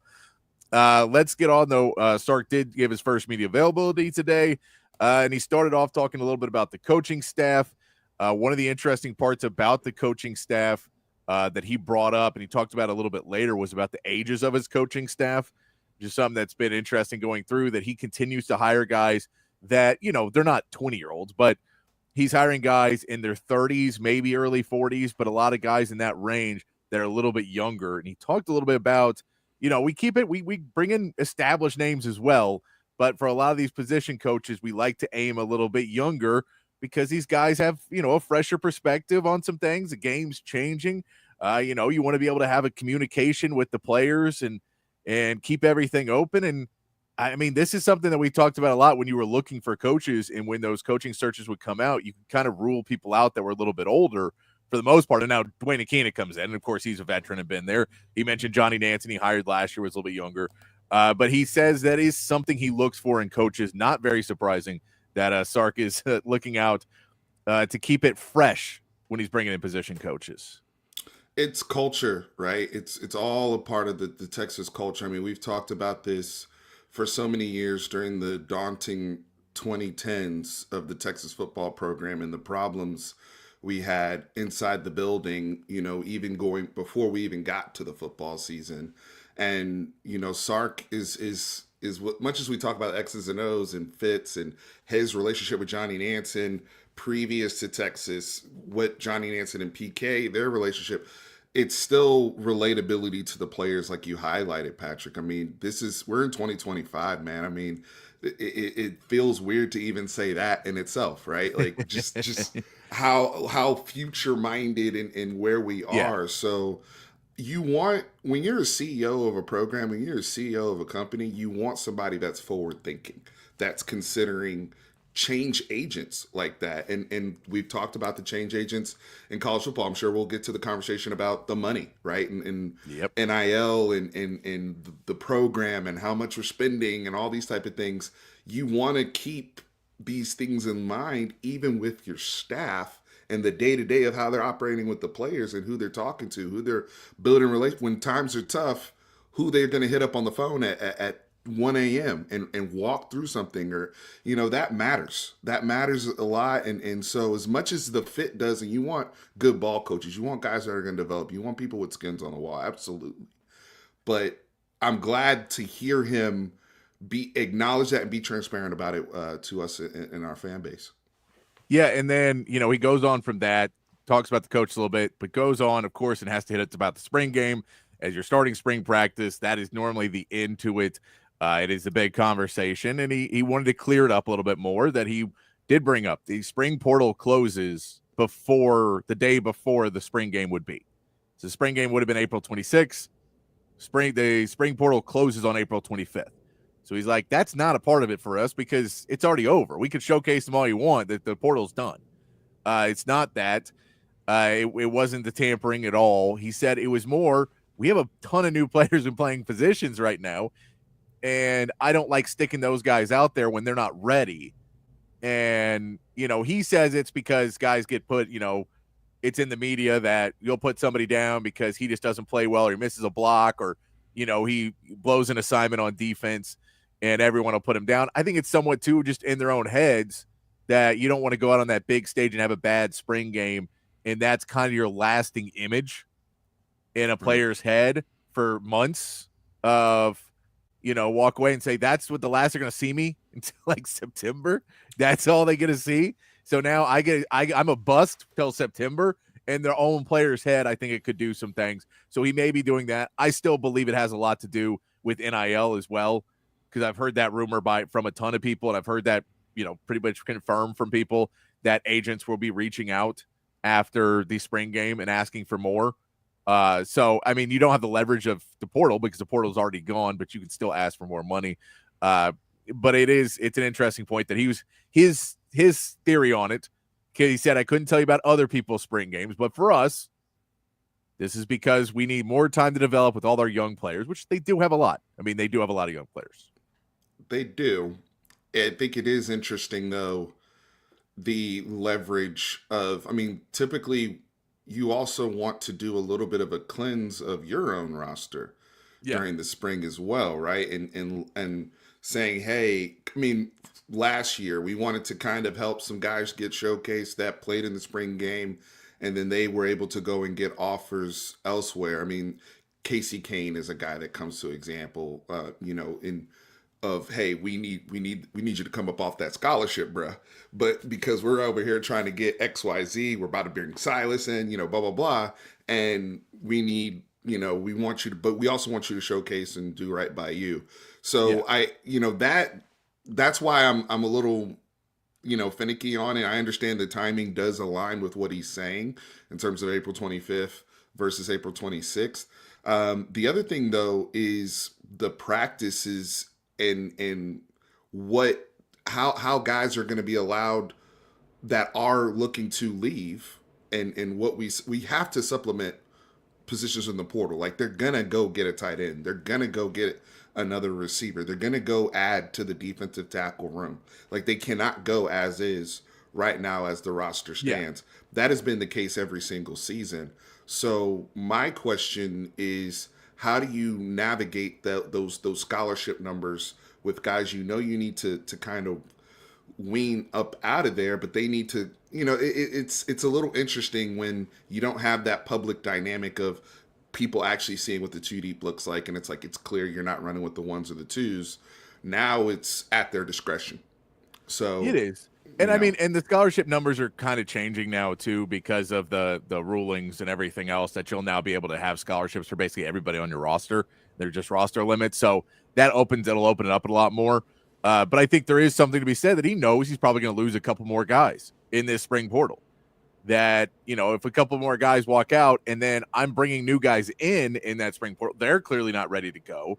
And he mentioned this a little bit too, talking about the December schedule of, he talked about in December, he's like, yeah, we have signing day. And then not only he's like, the transfer portal's happening while we're in, and yes, we're losing guys that aren't playing for us in the playoffs. He's like, in practice, we're just getting screwed because we use these guys in practice every day. And so if you're, used to having somebody in there, but then maybe you're bringing somebody else in, and there's all, they're trying to figure out how to make practices work when you come up with that schedule and what they're going to try and do. It's unfortunate because it is one of those things where every team that's in the playoff wants to move it back, but every team that's not doesn't, because they have an advantage over the teams that are in the playoffs. So they're like, screw it. No, don't push any of that back. Make it harder for them, because then we may be able to get one of the recruits. Then we may be able to get somebody out of the transfer portal. Maybe we can screw this team over a little bit more and even the playing field. And it really just kind of leaves it. And so now, Sark's trying to get some of these things. I think they are moving some of these things back a little bit more because, at the end of the day, you don't want the focus of the story to be during the college football playoffs, transfers and recruits being poached. That's not good stories for college football. Those are, they're good for fan bases, but not for college football as a whole. Anytime this is a problem. The bus is moving way too quickly, and we're not even stopping to let people off the bus and to gather for a second and let some folks that need to catch up. We haven't even stopped to change the schedule and the cycle of how things go. Yep. All of these coaches have complained about the signing day schedule now and how it's operating, where it has not adjusted, especially early signing day period, to all of the changes that have happened, including the playoff schedule, which is now much longer than it was when the season was ending before. They have to, and this is a college football thing, this is not a Texas thing, but Texas is in the center of this because our expectation now, where we have been the last 2 years, is we've been one of the last 4 teams standing playing. Right? This is a us problem. You know, where a lot of teams, all these teams that are minded on wanting to be in that position. If you're not in that position, you don't have to deal with that, right? Like once your season's over, it's over, and then you start doing what you need to do. But the timeline has to be somewhat fair, right? Like for everybody. I mean, it doesn't make sense that the people that are advancing the longest and playing the longer seasons are being punished by the schedule, right? Like it can't be a perfect world, but they haven't made any type of adjustment to everything that has changed with, you know, they just care about the money and adding more games. Yeah, no, they keep trying to fix problems of, well, we need to put more teams in. We need to fix that. They don't want to necessarily move the schedule because, you know, this is one of those things. Well, I get that it's hard to move the schedule in one season. So you have to maybe do it 2 seasons in advance. And Sure. but this is, again, the NCAA just not really Tell us you're caring. working on it. Tell us, Yeah. give me something. Well, just do something. Like, you know, the NFL is pretty good about trying to implement rules, and they'll change them, and you want to have a league that says, well, we'll try it. If it doesn't work, we'll do it again, but let's not stick with something that doesn't work. And the NCAA is, we want everything to go back to the way it was in 1995. So until you let it go back to 1995, we're going to punish all of you because you're growing with the sport. We just want to keep pocketing all of the money. We want to pocket all of it. We want the players to have to do what we tell them to do. We want everything to be back the way it was. We want TV rights to go to. The NCAA wants everything, and as long as they're in control, they're going to continuously try and push to not have any changes really ever and be enacted because it just screws them. And that's why people are going to the government now. And you're like, that's how we're having to get things changed. It's ridiculous. And then Sark talked about that. If he was like, the hardest part of it all, really going through it, is having to try and not get your players poached. And he goes, I'm re-recruiting players and trying to keep players in my program while we're coaching, while we're trying to get them ready for a playoff game. We're still having to talk to players to get them to not enter the portal. And then he says, you lose in the Cotton Bowl, and now a 5-day portal opens up because your team was playing. You get another 5-day portal. And he's like, every team now is calling and trying to get those guys to enter the portal. And it was funny because it's one of the most blatant, like, not even mad about it, talking about tampering. Right. No, it's just a matter of fact. He just goes, you know, these guys were getting offered a lot of money. And just very matter-of-factly, like, look, we all know the system's broken, that the NCAA can say you're not supposed to get offered NIL until you're on campus. But clearly that's not what's happening. We all know people are bidding because if you don't, you're going to lose. And, you know, it's justified cheating. It's what you always call it, is if everyone else is cheating, I have to cheat. It's what happened to baseball in the 90s. If everyone's on steroids, and I have to be on steroids. And all the pitchers said, if all the hitters are on steroids, all of us have to use substances on the ball because it's unfair. And so if they all just stopped, we'd be fine. But because they won't enforce anything, it is going to be crazy. So he talks about all of that. He talked a little bit about the shift in spring, that it is going to be, because they talked about the OTA method, but he says there's still going to be scrimmages. There's still going to be using, but he doesn't want to run full-time games. So basically he just said, I don't want to have, 140 play games anymore in spring. So we're going to do a lot of the same things, but we're going to move it a little bit differently. Some players he mentioned that are going to be limited, at least in the spring. Derek Williams, who's coming off of surgery, CJ Baxter, who's coming off of surgery, DeAndre Moore, Colton Vosick are all guys that are kind of coming off and going to be limited in spring practice. And that does go into, Drew Yanez pointed out that Ryan Wingo is the only wide receiver with a catch in a game that's playing in spring because DeAndre Moore. Now, DeAndre Moore, he didn't say he was out. He said he's limited. So he'll be around a little bit, but he's probably not going to do any contact.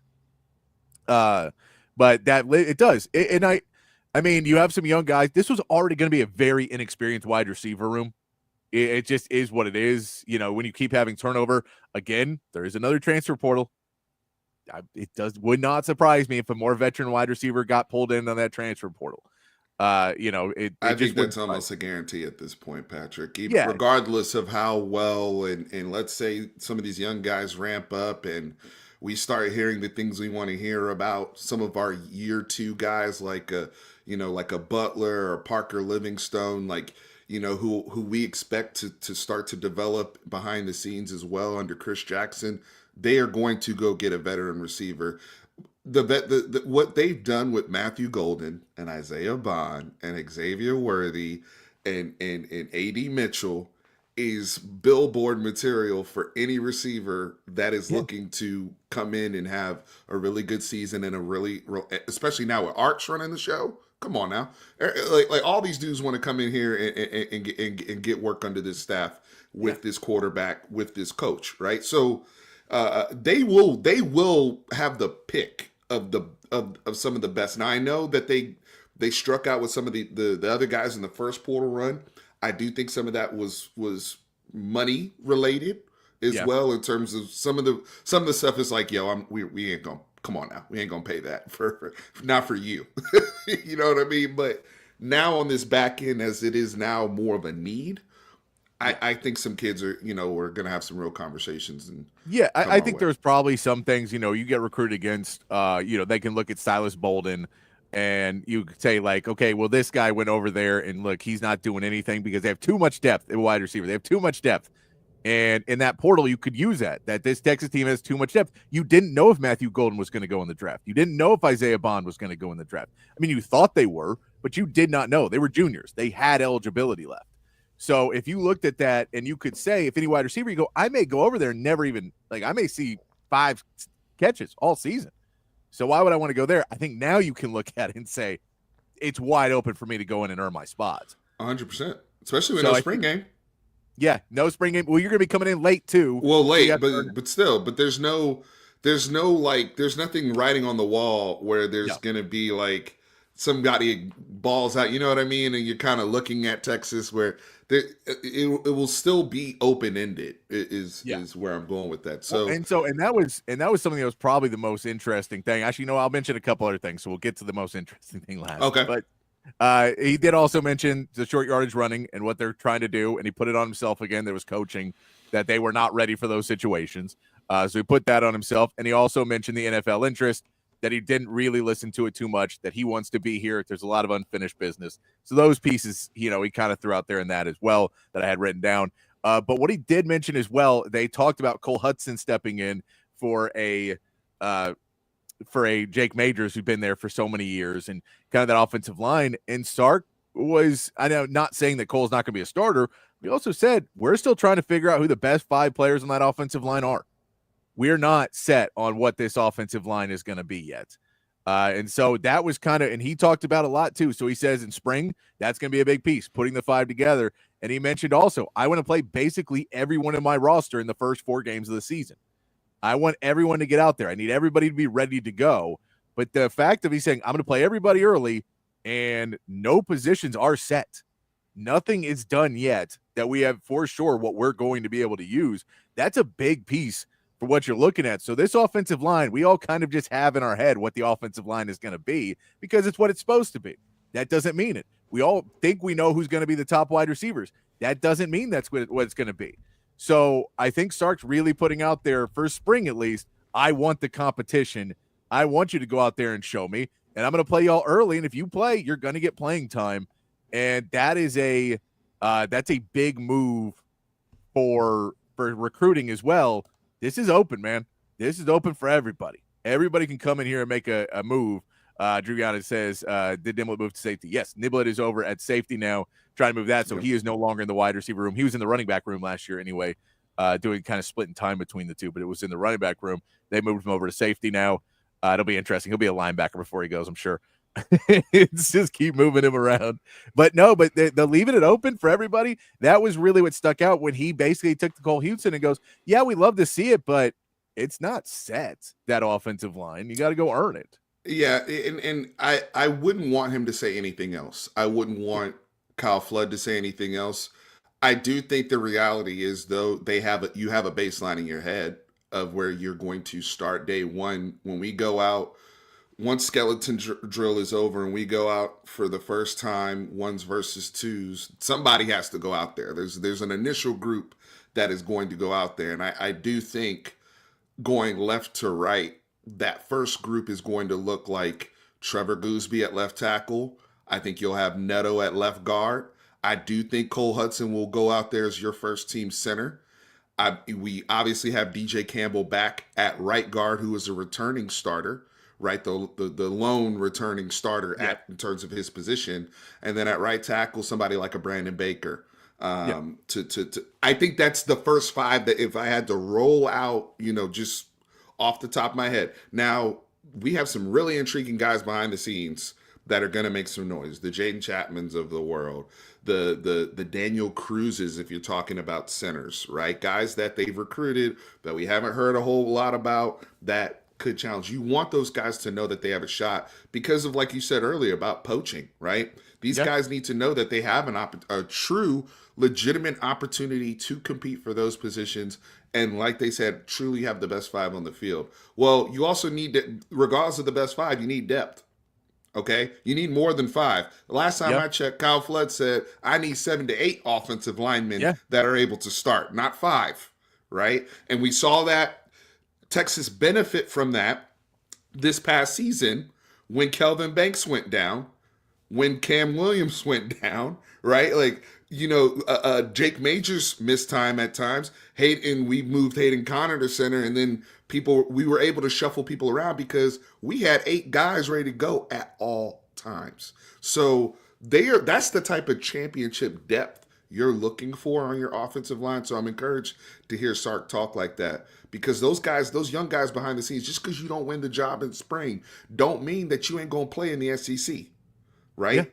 Anything, you're one snap away. Yeah, no, and I think that's also, you want to hear that. That again puts you in the transfer portal, at least if they feel like they want to add a piece in there, that it is, and you're probably not adding in a senior or somebody at offensive line. You'd probably add in somebody that was younger that you feel is a good fit to be somebody in there. Right. Maybe somebody you evaluated before in a previous cycle, that type of thing. Yeah. Someone maybe you recruited that is now that you recruited and lost out in. Like those people, you may go out and say, here's the thing. We're not set on who's starting. We're not set on who's playing. But you need, if you want to come in and compete, let's come in and compete. You want to see that. But it was interesting for him to kind of, because sometimes you'll get it, and you always want to say the competition's open, right? You always want to have that. But phrasing it in a way of, well, he's not the starting center. He's not. I know we all think he is, but he's not the starting center. I think he phrased it in a way that was put much more into the world of. He's talking to Cole Hudson directly, though. Yeah. This staff talks to their players through the media, guys. Don't get it twisted. He's talking to that is a challenge to Cole Hudson directly, because they know what he's capable of. We've seen what he's capable of at guard as well, right? We know, they like to cross-train their guys, but that's a direct challenge. Cole Hudson's been in the program now. He started as a true freshman. So ideally, we want to see the mauler abilities that he has that we may have been missing a little bit of that with Jake Majors. Jake Majors was awesome, getting outside zone, all that. But we've also, the inside running, the short yardage, having a little bit more bulk at that position, a little bit more nastiness. Yeah. Cole Hudson gives you that, but you got to win the job. You got to know the calls. You got to know the protections. You got to have the brain trust that Jake Majors had, that who was your center since 2020, Patrick. Right? No, exactly. That's unheard of. It's center position. Yes. It only happens when you have a national pandemic and everybody gets extra eligibility. And that kind of helps. No 5-year starters in most places in the history of in college football. But that was it. That was as good his media availability today. Did you pick anything else up out of that? He talked for like 40-something minutes. The while. NFL stuff, right? I think just really squashing that down, because his name was popping up quite a bit. Honestly, I think that's something he should be flattered by, because of the job he's been able to do here, and the how he's been regarded really since he was an offensive coordinator at Alabama. And what he's done schematically, now coming and building a program, going from a offensive coordinator to proving his second chance as a head coach that he can be a program builder, a CEO. So and how dialed in he is with the NFL people on your staff, NFL minded with the draft, leading with the NFL in your recruiting pitch. So it does make sense for him, but him being so definitive about that and just saying, I'm here at Texas and whatnot, to me that's a big deal. Because a lot of guys sometimes can waffle on that and they're just kind of waiting for the right job in the NFL. Yeah. So I think he made it clear that Texas is his destination and his present and his future. Yeah, I think there's always that, if you win a national championship, then okay, did you accomplish everything? We saw it with Harbaugh. Right. Did you accomplish everything you wanted to accomplish here and now have other challenges? Do you want to win 2? Do you want to, I think there's some standards where you go, maybe it's getting a little boring now. He's not there yet. So I don't think until he wins the national championship or things go the wrong direction, one or the other, he's not really going to start looking in that direction. It seemed pretty obvious. He said, no, I got unfinished business. I'm ready to stick around and coach some more at the college level. Like, how do you lose a Cotton Bowl and then immediately want to go to the NFL? No. I don't know how you'd want to do that. Mm-mm. But it was good to see him talk again this morning. Get ready for some spring ball. We'll get more reports coming out of this spring training camp, but NFL free agency beginning as well. The legal tampering period has begun, and which means things started moving pretty quickly. And I mean, there's no tampering though before that, right? I don't think there's any. No, you mean as soon as it's the day of, as soon as the clock strikes midnight and it's 12:01 and we've already agreed to deals and already have the signing bonuses and all the details worked out. Yeah. And we've faxed it into the NFL front office. I do like to think they're still using fax machines too. So I know, right? Nope, gotta fax it in. Just take a picture of it and send it to you. Seems easier. We faxed it in. Justin Fields, 2 years, $40 million, baby. We got him. We got him, guys. But so we'll go through. I want to go through the quarterbacks, wide receiver, and some of the pieces that the Cowboys need or the Texans need. But the big news that came out just right before our show is that Laramie Tunsil has been traded from the Texans to the Commanders. It's not a great haul of picks that they end up getting back. They sent Laramie Tunsil in a 4th for a 2nd, 3rd, and 4th, and a 7th. So, and some of those are next year's picks. Some of those are this year's picks. But not a great big haul that you would expect to get from a Laramie Tunsil. Now, there are some things in there.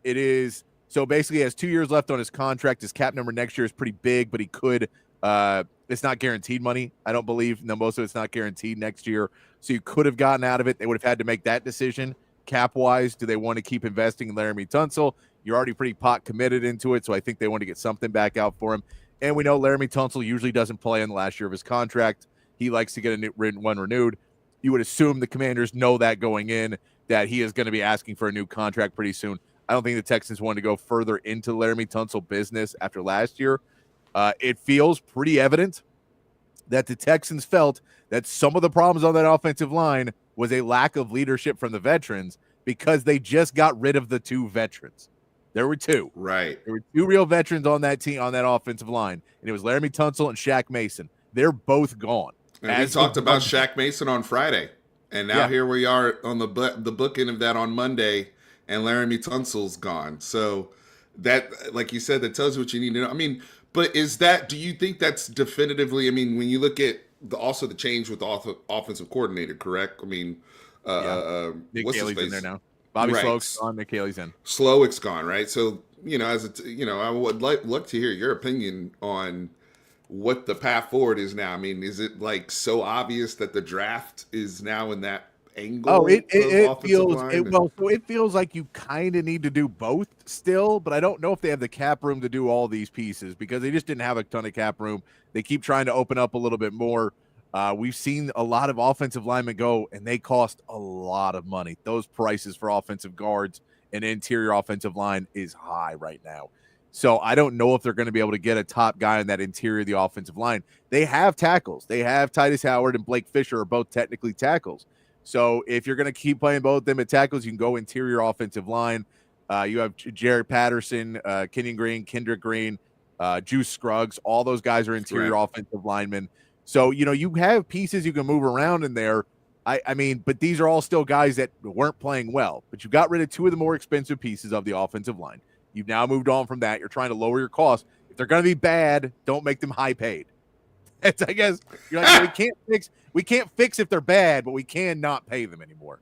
It feels like what the Texans did, which is a real Cowboys move. But the Texans are doing that, and it just, I mean, you like to see a better return for Laramie Tunsil, especially if the Commanders were the one who called, which is reported that the Commanders called the Texans. Right. And if I get if the Texans call the Commanders, that's a fine. That's what you're going to get out of it. But if the Commanders are calling, it's like, could you get another? Like, could you not give up the fourth? Could you keep that fourth in the trade? Like, stuff like that, I would have felt a little bit better about. And because you did give up 2 firsts and a second to get him originally. Like, you gave up a ton to go get him originally. I get he's on the downside of his career probably now, and he was super penalized last year. But at the end of the day, it felt like you probably could have got a little bit more, considering how much all these players are costing right now. You maybe could have got a little bit more. But this feels like for the Texans, they were, I talked about it on, I think, Thursday, that I was like, it doesn't feel like they're going to do much on the offensive line. And that was wrong. They're rebuilding it. They're going to put some pieces. And I think you're right. I think it feels like it's a trade up to go get a tackle now. I know you have tackles, but it feels like you want to go up when there is several good offensive tackles on the board. Absolutely. And, I texted some people. I was like, I'm officially on the please let Kelvin Banks slide trade now. I love Kelvin Banks. Let him come home, literally. Yeah, come on now. Beat Texas the Texans, man. Come on. So I'm on the board for him to slide now, so my Texans can get him. But but you're like, if you look at him and Will Campbell and Josh Simmons, and there's a few other guys that you can think are really highly sought after tackles in this draft, they may feel at 25 we may be able to trade up a little bit more, and we'll get. That's exactly where I was going, is the trade up route, right? If those guys start to slide a little bit. But you get to a point where somebody takes one of them, and then the run starts. Yes. Right. And so it's like, hey, do we start to have that conversation about, damn, I wish I had that fourth or whatever to use as leverage to move up to go get that tackle. Some of these guys, these teams come away with saying, hey, out of these 3 guys, right, we got to come away with one of them. Right. Yes. We got to hope that the board falls a certain way so we get one of the 3 tackles, because we know that there's a significant drop off after that point. Right. So those conversations probably will be had with whatever remaining capital you have.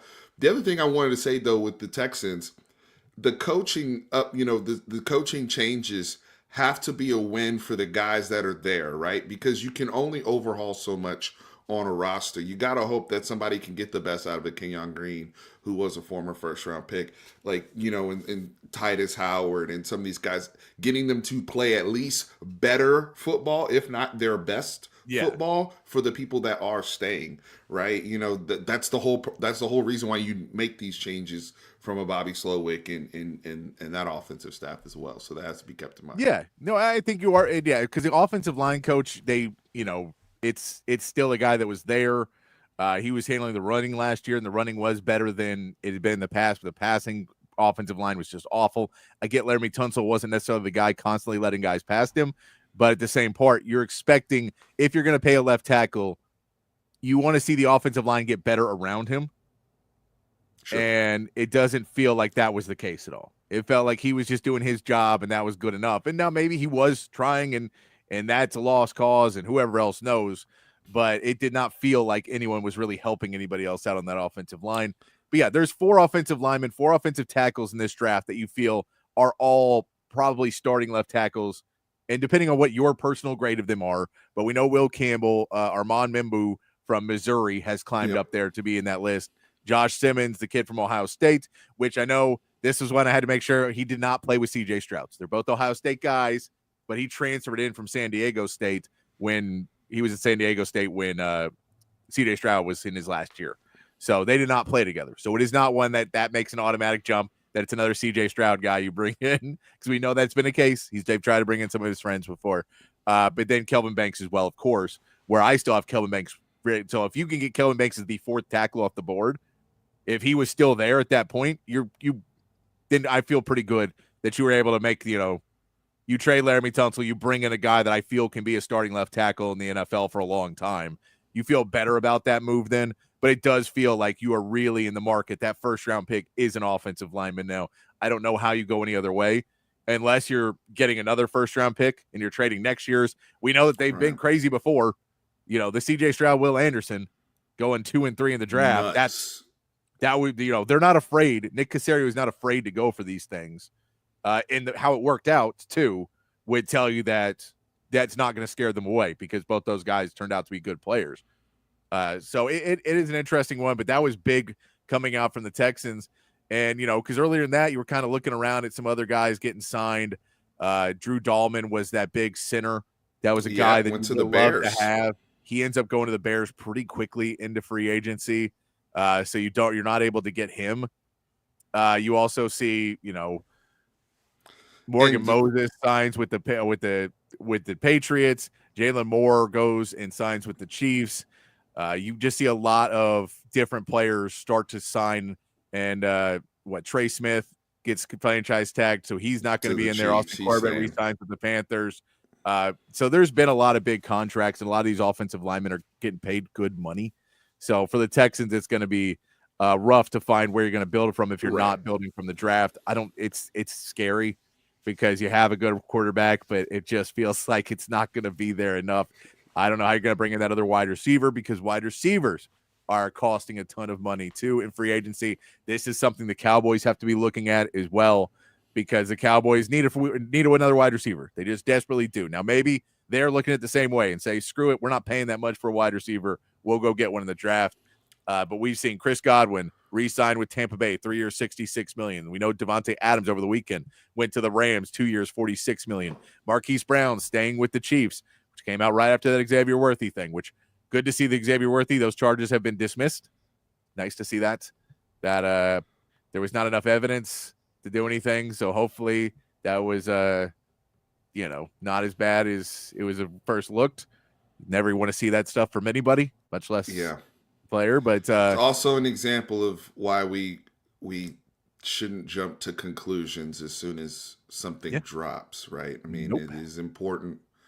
I did jury duty last week, Patrick, and served on a criminal case. Wasn't a DV thing. It was a DWI situation, but still waiting for facts. And, in this cycle now you see something on Twitter, allegations are levied towards somebody, and we automatically just run with stuff. And the Xavier thing, I didn't tweet anything. I didn't say anything about it because I was like, I just want to wait to see what it is. This sounds out of character for the young man based upon what I know about him. I'm sure there are more details. I just think it's fair to wait. And obviously what we saw with the Williamson, County Police Department and whatnot, that they were able to get to what happened. But unfortunate situation, but something that at least, hopefully cleared up and won't be too big. I bet it was interesting. The Chiefs really re-signed Marquise Brown fast when that news came out.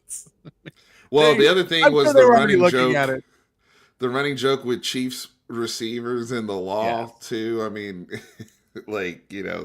considering Rashee Rice, it's just like, geez, man. Good thing this worked out in their favor. By the way, Marquise Brown was one of those guys that you thought, okay, this could be more in the Cowboys' range, where it's not a top guy, but you're talking about 1 year, $11 million. Go right about 10 to 12, $13 million wide receiver. Maybe that makes more sense for the Cowboys of what they do, that they may not want to make the big splash, but need to bring in somebody who's a reliable number two. Joshua Palmer, 3 years, $36 million, goes to the Bills. Another guy, you're not expecting to go get. I'm not expecting them to go get DK Metcalf. We'll talk about it in a second. I'm not expecting them to go get one of those big names because the Cowboys just don't normally do that. But you still have to get somebody. Somebody has to be gotten. And you said on Friday we get Michael Gallup. Also, we got Jonathan Mingo, right? We got Jonathan Mingo, baby, for a fourth. What you mean? We good? Tutu Atwell. Tutu Atwell, another guy that you went, okay, maybe a Tutu Atwell you could look at, and maybe he's a guy that comes in. So, I mean, look. The Cowboys don't do that either, though. This is what they're going to do. They're going to do something that is, oddly linked to them. So, for example, Michael Gallup, that's in play. That would not surprise me. Amari Cooper would not surprise me. Somebody like who's the other guy I was thinking of? So obviously the draft would be one area, but in terms of another veteran, yeah, Amari Cooper was who I was thinking, but him, Michael, like that's the realm of which this team operates. And then somebody that's worse than Brandon Cooks, like whatever's left out there. I mean, Darius Slayton is still on the board. I could see them giving up like a second round pick for Cooper Kupp, and everyone will be like, "Why would you give up a second round pick for this guy?" Would they take on the salary in that? Yeah, scenario? no, of course, it would just be a bad trade. I'm just saying it would be an awful trade. Oh, God, yeah. I still think that Cooper Kupp's is a play for like the Chiefs or somebody, like, just as to fill out that room. Maybe he replaces DeAndre Hopkins or something like that. You know what I mean? Yeah. Like I don't know. The Cowboys, to me, until they do something that is like one of the names that you mentioned that is outside of the realm, that's already either previously connected. The other name I was thinking of, Patrick, was Steph Diggs. Right. Yep. That is a Cowboys move. Bring in a guy who's not healthy and you don't know when he's going to be able to play, and give him like a 6-year deal. I knew I was like, I had 3 guys. I couldn't remember the other one. It was Steph Diggs. Yeah, because it's a big enough name, but it's and I mean, exactly. And they'll try to sell it. Yeah, there's people mad at the Texans about that they gave up a second round pick to get Steph Diggs for a season and he didn't even play the full thing, and they let him out. And so I think there are people that are getting on the Texans that you're kind of buying high a lot, and maybe you sell a little bit too low.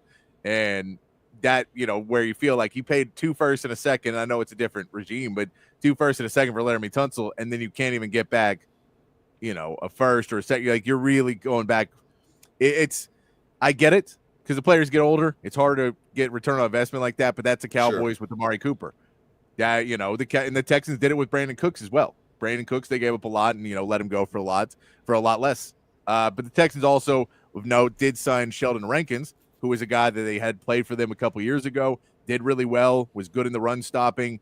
He left and now is returning to them on a 1-year, $7 million deal. So that takes one of their big needs in defensive tackle, takes that one kind of off the board a little bit more, that you feel a little bit better about having Sheldon Rankins in there. That maybe you'll still draft one, but later in the draft, you don't necessarily need to make that a top priority, bringing that one in there.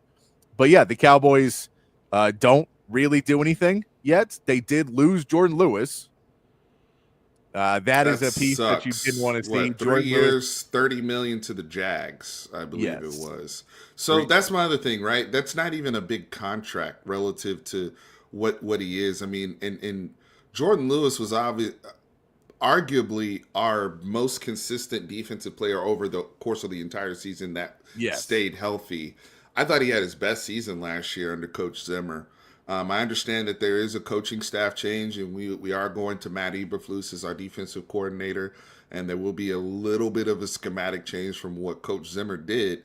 But Jordan Lewis has played in every scheme with the Cowboys. I mean, and what he's done as a nickel, and being able to play on the outside when needed, when we've been banged up there with Trayvon Diggs' injury, with waiting for Deron Bland to get healthy, when we've had, Gary Carson went down, all these different guys went down. Jordan Lewis was the constant. He was a freaking pit bull, as a cover guy, and guy you want in terms of your defensive culture, and you let that walk out the building. Yeah. But I don't get it. I think it is Drew Yanez. I agree. Huge loss. Jay Lou will be missed. And now that opens us back up again to draft areas of need. This is now another hole for the Cowboys, right? So people like a Jahdae Barron, and you know what?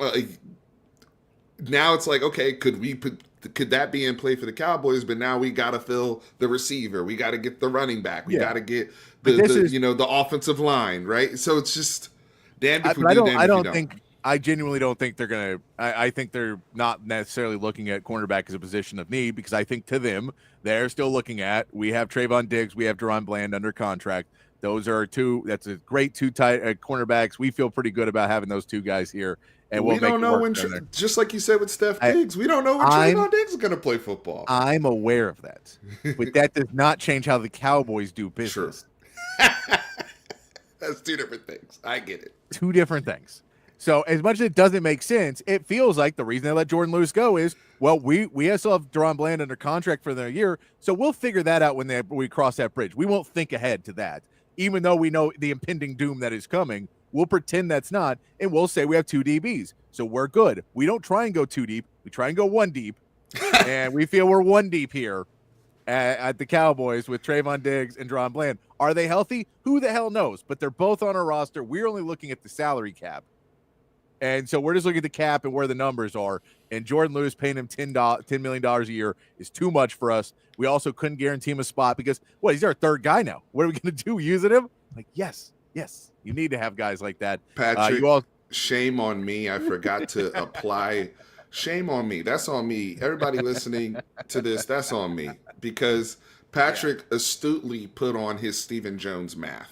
And I forgot to do the Stephen Jones math and the Jerry Jones tax. Okay, I forgot those aspects in this conversation, so I apologize. No, that's my man Chan would always get mad at me he's like, no, you're making sense. You got to stop making sense when you're talking about the Cowboys. You have to think how the Cowboys think. So, I still think it looks more and more like they draft wide receiver. I genuinely wouldn't. I think they'll draft a DB, but they'll draft in the third or fourth round. I don't think they're gonna. I think that Jahdae Barron, to the Cowboys probably. I mean, I think maybe more of a, they could go now. Granted, he's not a corner, but if we're talking about another Texas boy, Andrew Makuba, somebody like that could be in play in the later rounds. And when you're thinking about the DBs, what they will tell you is, hey, we've been hitting on guys in those mid rounds. We've felt pretty good about, those guys we've hit on recently, like the Deron Blands and whatnot. So why would you doubt us in that area? But they like to play by the exception and not the rule. Yeah, and Drew, I did see that they're going. I don't think they claim they're going after Greenlaw. There is reports that they are interested. The Texans as well. They claim. Drew's facts. They claim they're going after. No, they called him. Hey, that's better than normal. They called somebody. That's better than normal. Normally, they're just sitting watching, and Jerry's still trying to sign up for X and can't figure out how to make a password or forgets his login, so he can't even see what's happening. I think Jerry Jones is waiting for the newspaper the next day to find out who everybody signed. Jeez, it'll be in the newspaper in the morning. We saw, but yeah, that was that's an interesting one. Dre Greenlaw ends up right now. Not a lot of running backs off the board. Aaron Jones has decided to stay in Minnesota, but other than that, you haven't seen a lot of movement. So Rico Dottle still that conversation. If they're going to be able to bring him back, the guys who have signed, like a Samaje Perine, is one of those guys you could look at and say, maybe that's somebody that you look at and say, this is a decent complimentary back. We're going to draft one, and we add him in and have him kind of be our different back. He's signed a 2-year, $3.8 million deal with the Bengals. Dare Ungabawale, the guy from the Texans, has re-signed with the Texans, so he'll stay there. But we did see a lot of other big moves. Which ward are you talking about, Drew Giannis? You're going to have to give me another name than that. But if we go through, well, I want to bring this up in terms of the free agency aspect, because you brought up running back, and Aaron Jones is re-signing. What's interesting to me is we're one step closer to Najee Harris potentially being a Dallas Cowboy, because I don't think he's going to re-sign with the Steelers. I think it's going to be interesting. And he said Travarius Ward is going to the Colts. Okay, that's a good signing. But when you look at the Cowboys, the Steelers, what the Steelers have done this weekend with getting DK Metcalf, and I've loved all of the memes about DK Metcalf and George Pickens fighting each other for who's going to wear the number 14 jersey, which is hilarious, especially if you know George Pickens. But DK Metcalf going there, that was a guy who in my wildest of dreams, if in a world that the Cowboys did make sense, would have been the perfect guy to go alongside CeeDee Lamb. But they go out and get him. They give him a new deal, and I just like the move, the aggressiveness of the Steelers, a team that had been making the playoffs. They've been a steady Eddie in that division under Mike Tomlin. We know his streak of winning seasons and whatnot, but they haven't had that offensive juice since peak Ben Roethlisberger and Le'Veon Bell and Antonio Brown, and now it's like Canada era offensive coordinator that was just god awful. Arthur Smith seems to be doing a little bit better in that world. Right. Well, I mean, anything's better than Matt Canada. So, I mean, at this point, Arthur Smith is just like, hey, just common sense play calling, right? But I think that's why I was bringing up the Najee Harris thing, because that's a team where I'm looking at, with the parity that we have in the NFL year over year, who are those teams? Who's the next Minnesota Vikings? Who's the next team that's going to make that big leap? Typically, we see that more in the NFC. I feel like the AFC teams have been a little bit more consistent year over year as their mainstays in their division. But the Steelers are trying to make that move to surpass the Ravens, right? The Ravens are over here. Everybody's in this arms race to dethrone the Chiefs in the AFC.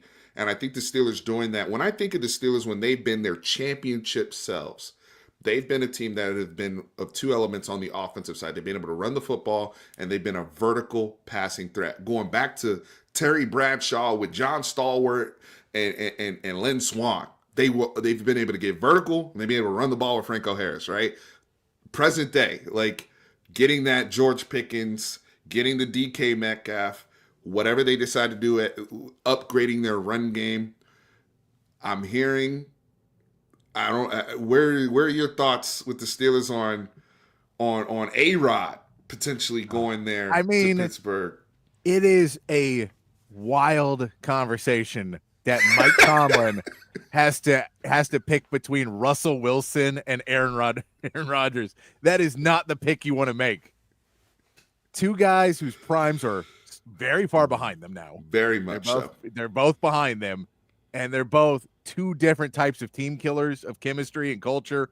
And you feel, if you're Mike Tomlin, you're like, we have the most steady culture of any team in the NFL. We have, I have set things. We do things the right way. We're going to be able to handle it. Can you insert that virus into it and it still work? You can't say he's not. He called boy a virus. You can't say he's not. Every team he goes to, there's always unrest because he has to go out and everything. If he doesn't get his way, he will publicly go out and tell everybody why you're an idiot for not giving him his way. Facts.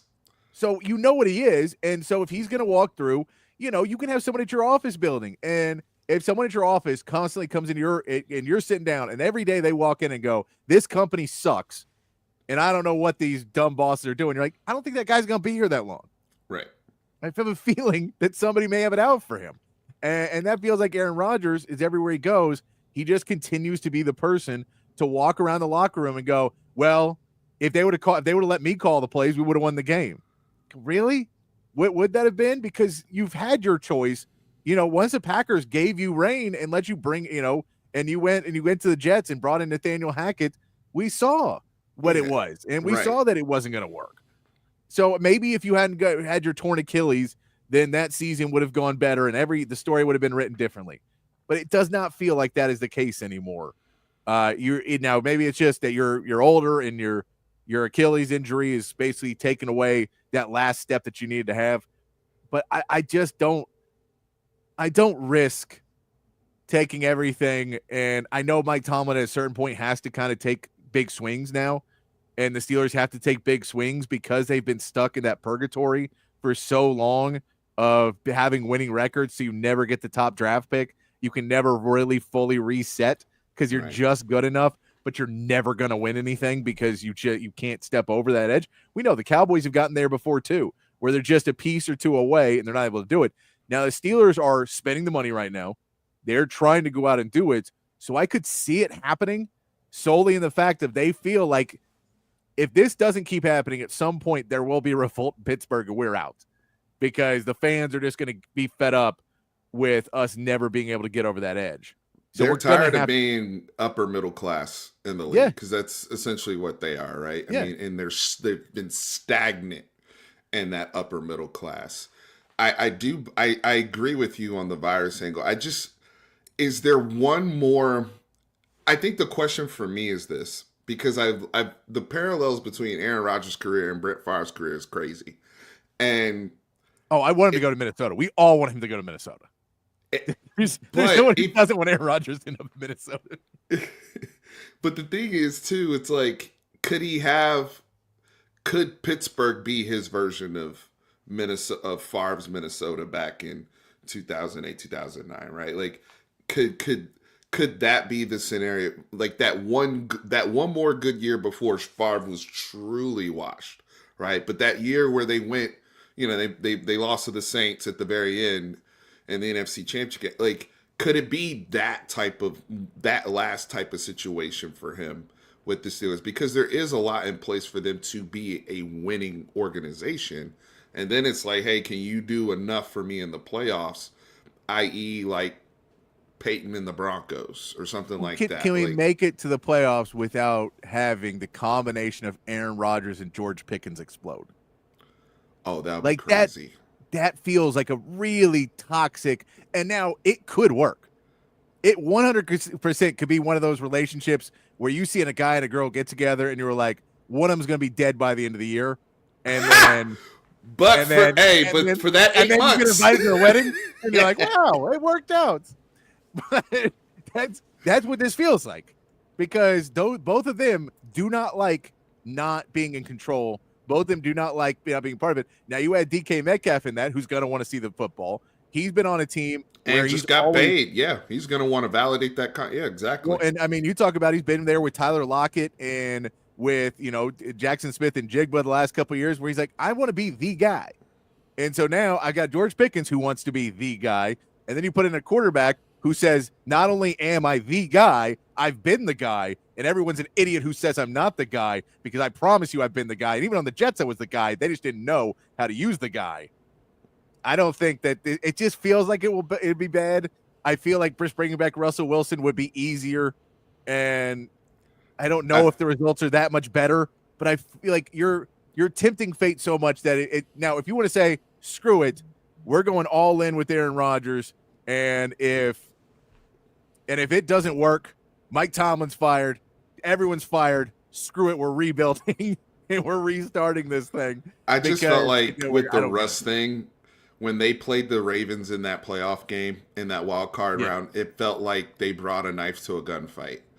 And it's like, at this point, running it back with Russ already knowing the limitations that are there. And again, there's limitations, like you already, articulated. There's limitations physically. We're not even talking about the attitude and all that. There's limitations now physically with Aaron too. So it's just, which would you rather prefer? And I do think that they may be evaluating this, as Aaron still has a little bit more arm talent, natural arm talent, ability to make this work with the situation that we have than Russ. Maybe, I don't know, but I do think it's going to be interesting to see where Aaron ends up. No, I think it is too, because we've seen some other quarterbacks move. We got the news that Geno Smith gets traded to the Raiders. This reunited with Pete Carroll. Pete Carroll trying to bring in culture. He feels Geno Smith is a culture guy. Wants to bring him in. I still think they're going to draft somebody. But this is the perfect bridge quarterback for them. Yes. And so I think they brought in a bridge guy. They've also we need other options. We need to bring competition into this locker room. The competition was Gardner Minshew or Aiden O'Connell last year. We need to step up that competition, right? Because that's a wrong kind of competition. Devontae said, get me out of here. When they go, Coach, I completed 5 passes. You go, you threw 15 though. Not a competition. 4 and 5 is not a competition if you threw 15. So that'll be the interesting piece where he ends up. Seattle, everybody's asking questions. What are you going to do? They go out and get Sam Darnold. They bring him in 3 years, $100 million. It's a lot of money to bring in Sam Darnold. It worked with Geno Smith. That was a different coaching staff. But you're talking about another ex-Jets quarterback. It was the Geno Smith that it kind of brought back. And This is a guy we saw last year with the Vikings. We knew he had a market out there. The Vikings were still looking at him to be able to, they wanted to bring him back. I get where he wants to go, where he feels he can be the starter. And in Seattle, you feel much better about being the starter than you do in Minnesota, where they have a guy behind you. They would prefer J.J. McCarthy be the starter for them for the next 15 years. So the day that he beats you out, you're never playing again for the Vikings. But if you go to Seattle, now there's no one behind you. Now they may draft somebody, but that'll be a bridge as well. You can live in that world better than I already know who's behind me, and they want him to play. And he has guaranteed money now. And he earned it. He went out and earned that money. He had an outstanding season last year. He led a team, obviously, 14-3 record. And we know that they flamed out at the end of the season, but the football that he played was the best football he's played since he was in college. Sam Darnold, by the way, was ranked the number one available free agent on the CBS Top 100 tracker. So that shows how he's regarded. But going back to my point about the parity in the NFL year over year, this is exactly why the quarterback of a 14-3 team that had 35 touchdown passes and 4,300 yards, he didn't even get franchise tag. Nope. Like, they just said, hey, it is what it is, my guy. You know what I mean? Like, that alone, now it's like, what's the over-under on the win total for the Vikings? Because J.J. McCarthy, talented, and we know Kevin O'Connell has made any of these quarterbacks look good, but he's working with a really young guy and a guy coming off an injury. And, they're vested. So I get it. But are they going to be 14-3 again? You know what I mean? Like, well, and they could still bring in, they're still in the Aaron Rodgers talk conversation. True. You could still bring somebody in to play again this year and give J.J. McCarthy a healthy year with another quarterback. You could still do that. So there is still options out there. I mean, they're probably going to bring somebody else in who's a more veteran quarterback. Now, whether that guy's an actual starter or not, you have to go look at and guess if there's anybody that you still feel is a starting caliber quarterback. If I look down, I mean, Russell Wilson, you could technically go after as well. Yeah, you're getting into the Russell Wilson, the Jameis Winstons. I know that Daniel Jones' name has been brought up a lot because he's already there.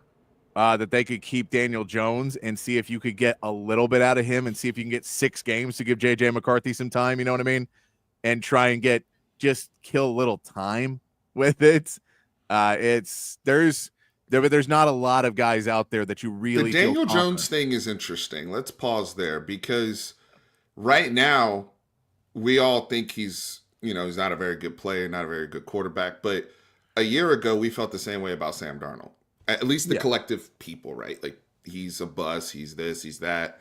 And they flipped him into what he ultimately became. And now Sam Darnold's parlayed that into, 3 years, $100 million with the Seattle Seahawks. So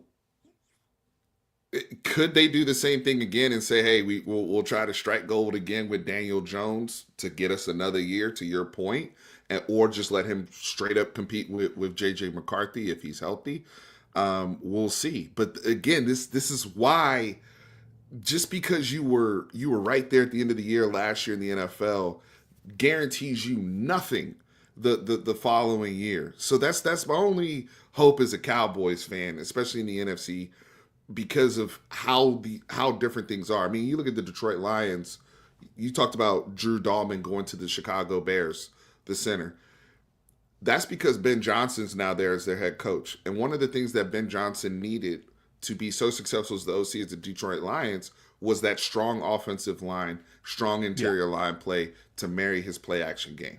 And now he's trying to build that in Chicago for Caleb Williams. So what is the defection for Detroit? What is the addition for Chicago? And these are all people that are in that division with Minnesota, right? Green Bay is probably still out here looking for their wide receiver 1, right? So it's really interesting to see the musical chairs that can happen again in 2025. Yeah, no, and it'll be, there's always those pieces that come out of it in the quarterback play where, you have guys that you just know are not franchise guys anymore, but you try and get the last out of them. I think the difference between Sam Darnold and Daniel Jones is that no one thought Daniel Jones was a franchise quarterback when he got drafted. That one felt like a bad pick from the beginning. One felt like it was a reach. We didn't like it. Yeah, it felt like Eli Manning was involved in that because he had one good season, and that one good season now changed everyone's perspective to, okay, maybe this guy is going to be a mobile quarterback and a dual threat quarterback that we can use. It didn't work out that way. He just tried out some new things. It worked. They figured it out. He wasn't able to do it again. I still think it's a better option than, probably Aaron Rodgers, but that's who knows. If you want to win now, you have Justin Jefferson. You need just somebody to throw the ball up to Justin Jefferson. You have the guy. You have the wide receiver that's out there. You possibly have the best wide receiver in football right now. So they've got a great wide receiver core. I mean, you look at Jordan Addison, as well as the Jalen Naylor as well from Michigan State, who was balling out last year. So between those three, and Justin Jefferson, probably the best in the game, pound for pound. That's a terrific core for any quarterback. That helps Sam Darnold a lot. Yes. Just having that as your core, and then also re-signing Aaron Jones in your run game. That's it. Let's take a quick break. Get a word from our sponsors, and then we'll come back. We'll get into some basketball, which I don't want to get into, but we'll get into that because I put it off long enough. We'll get into some basketball. We'll talk a little baseball, and then we'll get back to the NFL. And we'll see if there's any more signings. And there's still plenty more things happening in the NFL we can get to. But I do want to get to basketball before, we don't have full time to talk about the sadness that is being a basketball fan for Texas in 2025. So we'll take a quick word from our sponsors. We'll come back. It's Open Gym here on Texas Sports Unfiltered. Myself, Patrick Davis, along with Steven from the Fanatic Perspective. You can check them out online with their Fanatic Perspective. We'll be back here in just a few minutes. Hi, I'm Hayden Covert. Welcome to Covert Buick GMC of Bee Cave, your home in the Hill Country for new and pre-owned Buick and GMC vehicles. With beautiful inventory arriving daily, including the GMC Yukon, Sierra 1500, and Buick Enclave, you'll be certain to find the perfect vehicle at an incredible deal. Our service department is also open for all your vehicle maintenance needs. Visit us today for a test drive. Covert, born and raised in Austin. We are professional grade. Altstadt Beer, the best beer that you can find all throughout the great state of Texas. Y'all know I've been a fan of Altstadt for years now, and if you try it, I think you will be too. If you've already tried it, you know exactly what I am talking about. Altstadt is brewed locally in Fredericksburg, but available all over the state of Texas. So if you're tuned in Austin, San Antonio, Dallas, Houston, it does not matter. You can find Altstadt at a local grocery store or liquor store. They've got a bunch of different brews, something for every beer drinker out there. The lager, the Kolsch, those are their two flagship beers, both award winners. They are fantastic. The Altstadt Light sacrifices on calories but does not sacrifice on the taste. They've got a great pills, tons of great seasonals as well. I'm telling you, one sip and you won't go back to the other beers you've been drinking in the past. It is the official beer of BK. It should be the official beer of you as well. It's Altstadt Beer. No impurities, no regrets. Hi, this is Tom McKay with Audiovisual Consultations. Today's home electronics can be a bit daunting. My company has spent the last 36 years making sure they are not. For those of you who have not experienced our services yet, we'd like to invite you to give us a try for all your home electronics needs. We carry all the major brands of televisions and stereo equipment at prices you can't find in stores. And we come to you. There's no need to leave your home to find great pricing and incomparable service. No traffic, inexperienced sales geeks, or pushy showroom tactics. We believe in having some fun and dreaming big. Do you have a dream for your home entertainment? Let us know. We can make it come true. And we are always there to help after the job is done.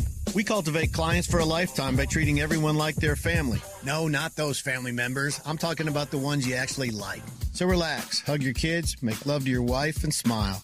Then, when you have a moment, give us a call at 255-8678. That's 512-255-8678. Or online at avconsultations.com. Back here on Open Gym on Texas Sports Unfiltered on a Monday afternoon. We appreciate you joining us.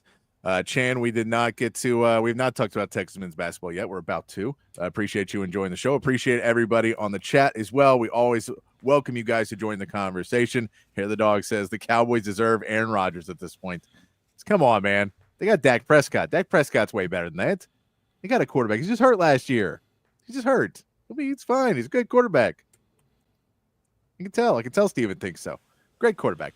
Drianis also says, I still think somehow 49ers going to end up drafting Quinn and have me mad for 5 to 10 years. I'd love if Quinn Ewers turned out to be a really good quarterback. I think they're going to re-sign Brock Purdy, though, so I don't know if he's going to be playing much for the 49ers. But, who knows? Who knows what the 49ers will do? They've changed up a lot and surprised a lot of people, putting Ayuk on the market, trading Deebo Samuel. I think that'd be an ideal offense for Quinn Ewers, by the way, considering the offense he just came from. Drew. Yeah, I do. And then there's also the note that Jimmy Garoppolo is staying in L.A. for the Rams. So that'll mean that maybe the Quinn Ewers draft pick, maybe they don't go high on that draft pick behind Matt Stafford. Yeah, they put that off into the year. 2 people. Yeah, that's... So I don't know if they'll do that now. So that one may be off the board. It does bring up a fun part that guess who Devontae Adams may be getting catch balls from. Matt Stafford goes down. Jimmy G to Devontae Adams. Just like in Oakland or just like in Vegas. And he's got to be thrilled about that after signing that contract. If y'all haven't seen the Netflix series called Receiver, Patrick is referring to Devontae's, extracurricular feelings towards Jimmy G, right? Not thrilled about it. I thought they captured that pretty in a lot of detail on that show. So that's just some fun stuff. We all want to get into some basketball. I will throw out the breaking news that Garrett Cole for the Yankees has just been announced that he is going to have Tommy John surgery and miss the entire year. I just always like getting bad news about the Yankees. Always seems fun to me. I do like that they allowed facial hair. Garrett Cole says, give me a season off so I can go grow my beard back. And I'll be back in 2025. Bearded Garrett Cole is a better pitcher than not bearded Garrett Cole for the Yankees. We know Garrett Cole for the Astros, much better pitcher. So, but that is news that the Yankees do lose one of their big starters, which is a problem. But, I mean, it's MLB in 2025. If the Dodgers don't win it all, something's gone terribly wrong. Right. That's all it is. It's frustrating. They're the right now. Monstars at this point. Yes.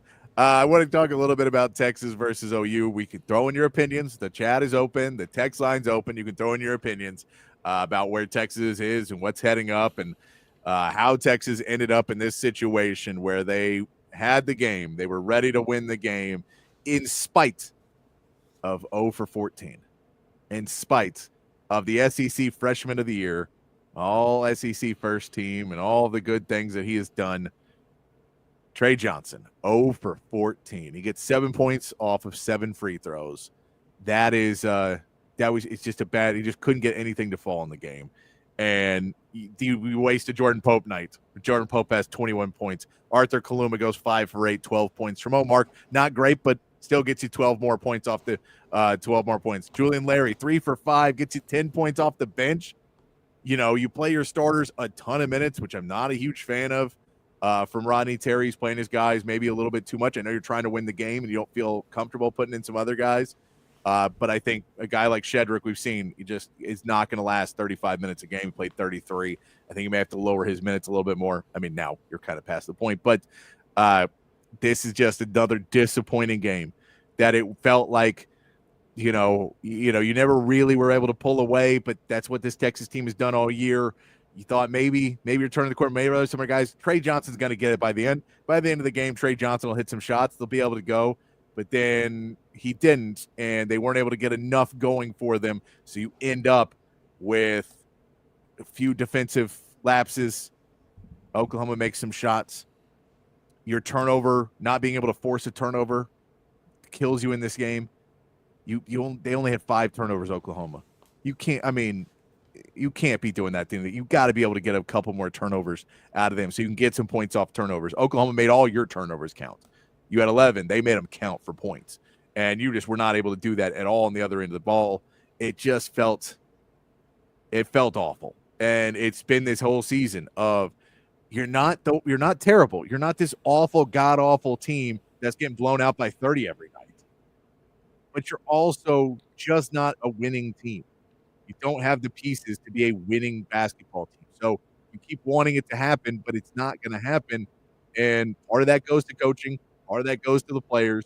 I mean, basically, I don't think there's anything that you can, other than Trey Johnson, which I know 0 for 14 this game leaves a sour taste in everybody's mouth. luckily you get another one, so hopefully he'll be able to play better against Vanderbilt on Wednesday. That'll be right before we come on the air. So I'll be hot coming on the air on Wednesday, I'm sure. Coming off watching that game. But it's frustrating. It's a frustrating into a regular season going into the SEC championship. I see here the dog says surprise RT is going to play. I'm not. There's a really decent chance RT keeps the job. And I know nobody wants to hear that. There's a really decent chance he does. What's his buyout?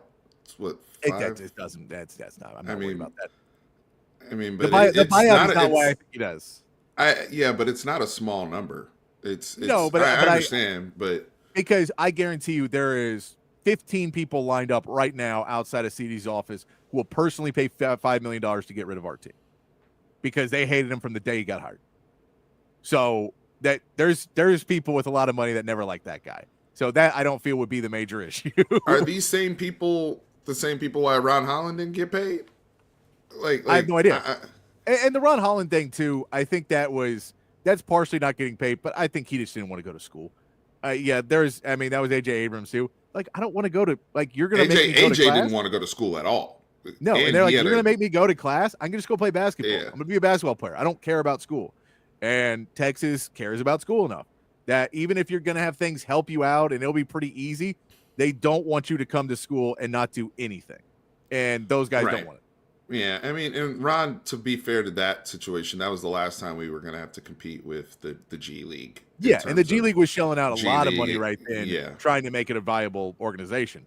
So that was the case for a lot of players. I mean, if G League Ignite was still going around right now, there'd probably be other guys that are in college basketball right now that would have entertained that. But hopefully, you got some of that out your system, Patrick. In terms of just the what happened on Saturday.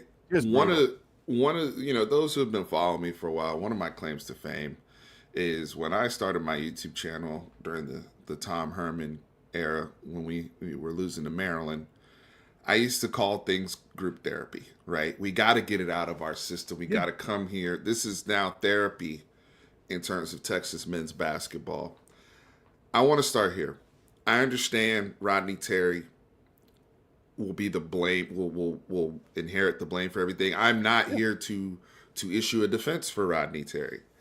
Do I think that we were poorly coached on Saturday in regards to that particular game? Not necessarily in terms of just full-on blame. The Trey Johnson 0 for 14 situation, we got to look at that also in comparison to Jeremiah Fears, who was 2 for 14, right? And he was able to get something, right? Trey missed a layup, right? Like it got here. And I hadn't seen that from him, right? I mean, his signature pull up like midi, right? Off the elbow, like that's been things that have been cash for him. The baseline stuff. He's been one of the most efficient mid-range baseline guys. Turnaround. That's an NBA, like that's money for him. All of those things that he tried to get to, and including getting to the cup at the end of the game where it's just a little too much English on it. That's tough, right? And so when you have a situation like that go down, what you have to have, and you brought the lack of turnovers that they forced from OU, they needed OU to be in the 60s. In that game, you had to turn it up a little bit more defensively. Now, they weren't bad defensively. OU finished shooting under 40% on the game. They hit some really tough threes. They had a pass that they hit on that one corner three where, again, I keep telling y'all, Jordan Pope is the shortest 6'2" point guard I've ever seen. That was the ball. Anybody else gets that ball, right? On that pass across the damn court. Right, and he jumps, right, and he's like, he looks like he's 5'8", you know what I mean? So it's tough, but here's where it does come back to RT.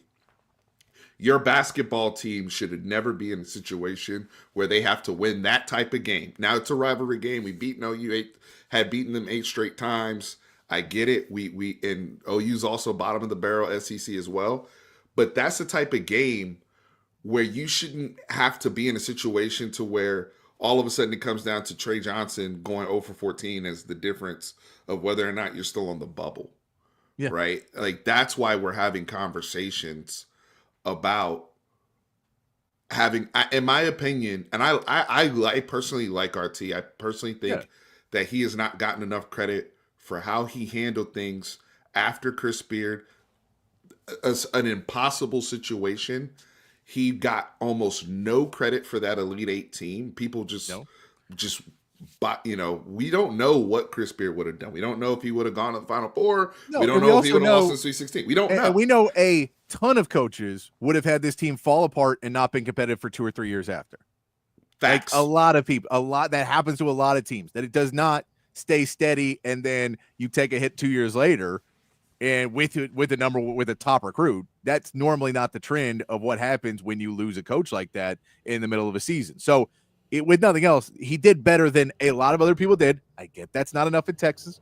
Not saying, but I'm with you. You deserve credit for taking a team to the Elite Eight. He was a coach that did it because, again, people will put it on him that he's a awful in-game coach. Like, well, he was the one coaching the team to the Elite Eight last year. Or 2 years ago. 2 years ago. And he was very good in game in that tournament, in my opinion. I mean, we faced a really hot Penn State team and all those things that were going on then. Look, is he at the limit of what you want as a coach? Limited in terms of now we're in the SEC. We came off of playing in arguably the best conference in the world last year in the Big 12. Then we come over to the SEC. It's the best conference this year. But it's not up to snuff in terms of what we need to do to compete year over year. And one of the things I talk about on my channel a lot is, are you a program building coach? Is he somebody that can build your program long term? And right now, the program, unfortunately, is heading in the wrong direction. Some of that is bad luck, right? Like some of that is just flat out bad luck.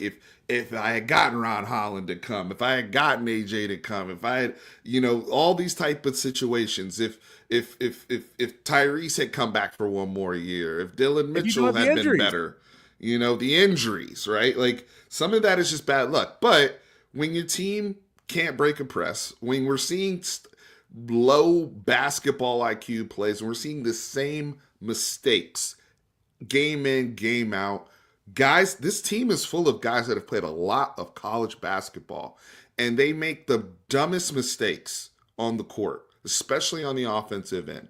And then they don't make up for it on the defensive end with energy, active hands.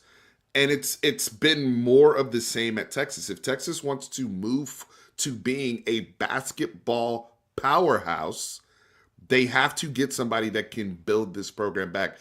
One of the things I heard, and I don't know if you want to talk on this, was the energy in the Moody Center, considering not only are you playing a rival, but this game means everything for your team. Yeah. And people are saying, hey, it's dead in there, bro.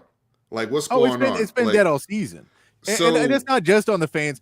By the way, this is not a shot at anybody, but pretending that defensive basketball is funner to watch than offensive basketball will always blow my mind. They're like, it's a fun product on the court. You're like, no, they're winning. Winning is a better product. And certain people will be like, no, they're playing, like, defensive stops are good. They're fun, but they're not as fun as scoring points. And Texas has not been that in a while, where you're putting up 80 points a game. But I think that, they're not playing terrible basketball, but it's very hard. They don't have runs that get you really up for it. They don't have a lot of high flyers this year that are getting big dunks and get you into the game. They don't necessarily have it. They just don't have anybody that's going to get you really going other than Trey Johnson. And for whatever reason, people just never bought into this season. And it just felt like when expectations dropped early on, everybody wrote it off. And half the fan base has basically been, since game 3 of the SEC, cool, Rodney Terry's getting fired, we're going to get a new coach, and then we'll be great. And it's an awful way to be, because, again, I would tell you, it's not written in stone that RT's getting fired. We'll see. Wednesday has to play into that as well. You go into Wednesday and this team looks like it doesn't care. That's a bad sign. That's another reason why you let go of a coach, is because they're not fighting for their coach at this point. And so I think could he come back next year, though, as a lame duck coach, so to speak, and boosters that are upset that probably aren't going to go the extra mile for what you're going to need from the portal. I don't understand how you don't just reset now. Because you don't have a better option. Because you'd rather make a 1-year mistake than a 4-year mistake and go bring in another average coach who's a good coach, but not a great coach, and is expecting to have an endless checkbook at Texas, is expecting to be able to recruit in Texas, which is going to be hard to do, is expecting all these things, and they come in, and all of a sudden, well, the type of player you're getting is going to be a little different. And, the whole coaching, the chip on your shoulder that all these guys do is at smaller schools doesn't work at Texas. You're the big dog. You can't be the guy who says no one believes in us. No, everybody's going to believe you're Texas. Everybody thinks you're, it's like the rich kid that comes out and goes, I've worked for everything. And you go, you worked hard, but no one's going to believe you because you clearly were handed a lot. And that's where Texas is always going to sit. And so it's just a different world. You're going to have to build it back up at the Moody Center.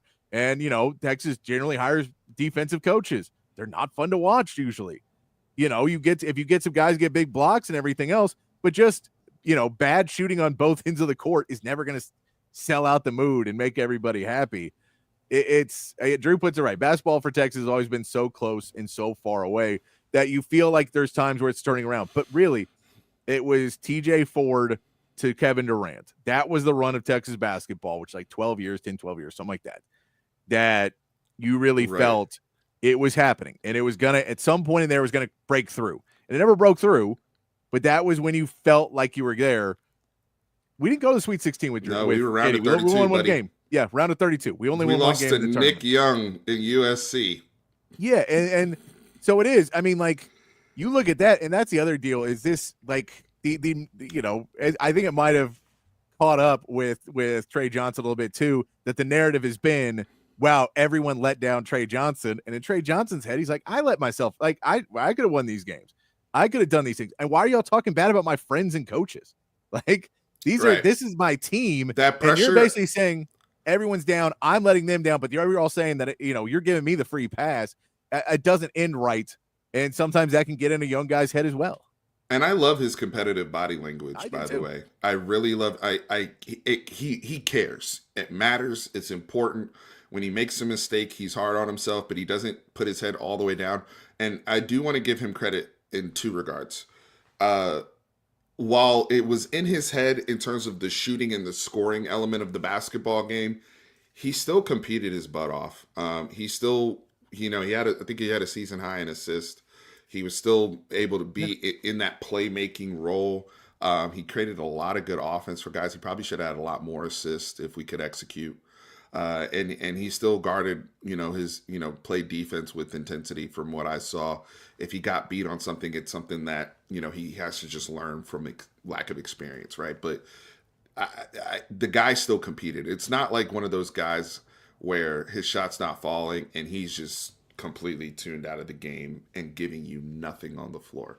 It's just unfortunate that, we couldn't do enough on both sides to win the basketball game. But to your point about style, I think Texas fans, we have to be honest with ourselves.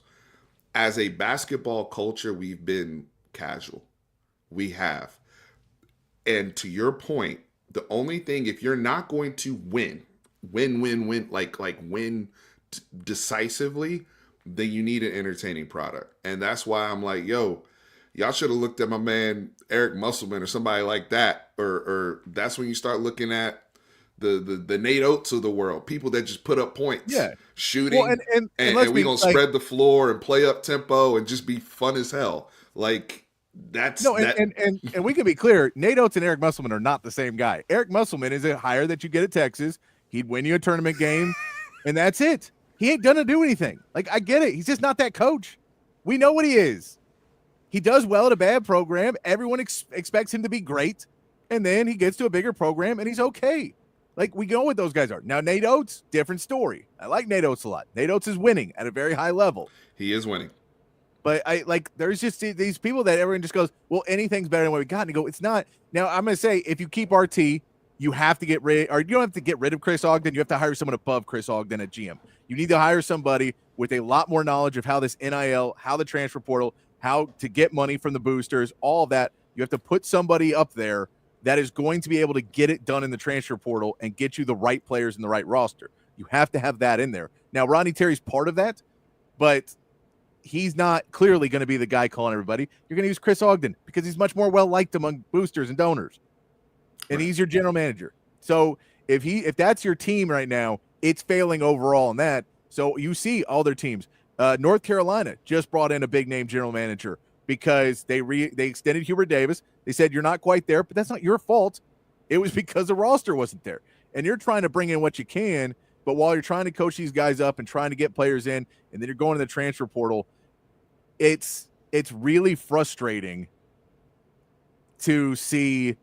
It's frustrating that when you see it and you go, you're not that far away from it, but you're going to have to put more into it. And then you look, I'm okay if you want to bring in Royal Ivy. I like Royal Ivy a lot too. I think he's got, a really bright future. Now understand that this is not going to be that you still have to go sell out the Moody Center and go root this team on and build it back up to where it needs to be. But if you just want to get another coach in, expect to win a tournament in the next 2 years, and the whole problem holding it back is RT, that is unrealistic expectations. Because I'm glad, though, that you're bringing up more nuanced conversations in terms of basketball infrastructure, and we're not just stopping at, oh, RT stinks, let's get him out of here, blah, blah, blah. Yeah. It needs to be more nuanced than that. So you bring up Chris Ogden. You brought up also North Carolina. So North Carolina, their rivals Duke, obviously, right? And they just lost again to Duke this past Saturday. The gap is as wide as I've seen in a while between Duke and North Carolina. And just recently, I believe this past weekend, Jai Lucas coached his last game with Duke, as he's now going to be the head coach, I believe it with Miami, with the Miami Hurricanes, correct? Yes. Jai Lucas, for those who don't know, was a big part of the Duke recruiting and helping them behind the scenes. He was big at Texas when he was here. And he did that at Texas as well, right? And I'm hearing a lot of Duke people like, wow, like, this is a big loss, like, blah, blah, blah. And everybody's like, well, we got John Shire. What are we worried about, blah, blah, blah. It's bigger than that. Like, they're already sounding the bell at Duke that Jai's gone, and who's going to fill that spot? These are the conversations we need to be having around the entire staff, the whole basketball infrastructure. Do we need to have a conversation about Frank Haith and his role is supposed to be helping with the X's and O's and some of the stuff as a former head coach at Mizzou? And what has he brought to the table since we brought him on board, right? We were supposed to have it was supposed to be a dearth of coaches on this staff, right? As RT was just the head lieutenant under Chris Beard who took over, but we're not getting, something is missing, something is lacking. Right. So I'm glad you're bringing up this conversation, because these are the real basketball conversations. A basketball school like Duke, they talking about the fourth coach on the bench. Like Well, because everybody has their responsibilities and everybody has it. And you're talking about, too, Texas. I can't remember his name right now, but this is back several years under Shaka, that there was a coach that coached the big men for Texas. And when they lost him, it was harder to bring in big men. And he went to a small school. He took a head coaching job at a small school. And I can't remember his name off the top of my head. I can picture him in my head, but I can't remember his name off the top of my head. I'll get you his name in a second. Keep going. But he was a guy that when you lose him, now you're talking about Jackson Hayes and Jared Allen and a lot of other coaches or a lot of other guys that were in the Shaka Smart system. But he was a big piece of having big men come in and have a coach that they felt was really going to coach them up personally. Not the head coach, kind of their position coach. Those guys on the bench are big for basketball as well. And so what you want to talk, you talked about this a little bit earlier, is it's someone who can build a program. And if we say maybe that's one of RT's weaknesses, is he is having trouble building a program. And maybe it's a little bit of where Chris Ogden is too, coming from UT Dallas, that he has not been around a program other than Rick Barnes's, where you need an outside perspective of the biggest programs these guys have been around were Chris Beard and Rick Barnes. But that's the same. They both have the same background, right? There isn't necessarily these other big coaching staffs that they've worked for. So they don't have necessarily the best output of how to build a program how to bring in the right assistant coaches, how to build your roster, how to go to donors, how to explain to donors, this is how much money we need because this is where the market is right now, and these are what we need to bring in to get our players. This is what we need to go to CDC and say, hey, look, we need a center, and we can either you can give me $6 million, or you can give me $2 million and let me get a guy who we may have to deal with academics. But I'm going to let you pick which one you want. Because if you tell me neither, to go tell the fans right now, we're not going to have a complete team. But these are the questions you have to answer. And when you take that away from just being the head coach, now, again, all this can be done without RT too. But you're talking about spending more money on the basketball program. And I believe my Chan said it was a $6 million buyout for RT. So $6 million, which you can get. Believe me, there's people who hate his guts. They hated the stupid shirts earlier this year. They hate the glasses. They don't like RT. Never should have been hired. Shouldn't even be allowed to walk on campus, that man. And they would pay $6 million for that. I don't understand the vitriol, though. I don't either, but I have heard it. And so no, as have I. That's the thing. I don't like. They acting like this man didn't even. This man left UTEP to be here as an assistant And this is a man who had tears in his eyes when Chris Beard got fired. Like, it's not a guy who disliked Chris Beard, even though I think a lot of it comes from people that just really like Chris Beard and had a personal relationship with him. And so anyone who was going to, supplant him after what happened was going to get the hate of it because they just didn't like that Chris Beard was gone. And so I think there's Mike Morrell. Is that who it you may were? have been at? I can't remember. He left the staff. He's been the head coach at UNC Asheville for the last 7 years. It might have been him. It was him because it was him. Darren Horn was on the staff for a while too. Yeah, Darren Horn was on there too. Yeah, but I think it was. I think both of them when they left. I think because it was Mike Morrell and then it was Darren Horn, or was it Darren Horn and then Mike Morrell? They were there at the same time, and then it was Darren. Darren Horn was there a little bit longer. Yeah. I think Darren Horn might have been the guy actually. I'm not sure though. I can't remember off the top of my head. This is a while ago and nuanced basketball stuff that I've forgotten. But I know those are the conversations that I remember being had around when he was leaving. Was this is a big hit? What you talked about with Jay Lucas, and that it's a big hit. That these guys, it takes a lot. I know it's only 8 guys in a rotation, but you need like 10 to build it. There's student assistants. There's a lot of pieces to it. It becomes a much more intense discussion. So when you're talking about building, if you're doing that and you're getting in a new head coach, well, now are we getting a new head coach and a new GM and somebody that we feel we can really help? Like if you bring in Royal Ivy, we talked about, he's never built a staff. He's never, in the pro or college. What support system are you putting around him? And you're probably going to need a former head coach, somebody that's, like you said, all these designated roles. Absolutely. He's never dealt with NIL. He doesn't know that world of, well, there are basically no rules because in the NBA, there's rules, but there's none in NIL. So, I mean, and there are, but there aren't. So, the thing is also the Kevin Durant piece. It's huge. With Royal Ivy is huge. And, his funding and all that, they're going to have to move the right way to keep certain people like that happy. I'll say that, with whatever they decide to do. No, exactly. And but it's another good point. There's just so many moving pieces is why when, we see fans just get upset and say, we should be winning, we should be in the Sweet 16 every year. You go, that's pretty unrealistic every year. I know I'd love it if it was, but even really big teams like Duke, UNC, UConn, all those teams have times where they're not in that run, right? So, that's not necessarily always going to be where you're at, and those are blue bloods. It just isn't going to be that way in college basketball. But you do want to be in the conversation. You want to be already in. You don't want to be in the situation we have to win games in the tournament to be in the SEC tournament to make the NCAA tournament. 100%. You don't want to be there. That's exactly why I talk about Texas being a powerhouse. We're not a blue blood, and we won't be a blue. We don't care about basketball like Kansas cares about basketball, like Kentucky does, Duke, NC, UNC. That's not the case. But you can be a powerhouse. I give the example of Baylor, right, under Scott Drew. Yeah. If that's what your program looks like, where you're sending guys to the NBA, You're having some, he won a national championship. He's been at, but they've also had early exits. Like, it's not every single year that Baylor is out here nice, right? Like, they're up and down, but for the most part, they are I consider them a basketball powerhouse, right? What they've built. Houston has been definitely a powerhouse over the last few seasons under Kelvin Sampson. What's his face over at Grant McCaskill's starting to build it up at Texas Tech. So these are teams on Texas soil, right? If you can just be in that realm, right, of teams, our former Big 12 mates, I think we are more than satisfied with that, especially if you're still continuing to get the recruits that we've gotten over the last 20 years at Texas.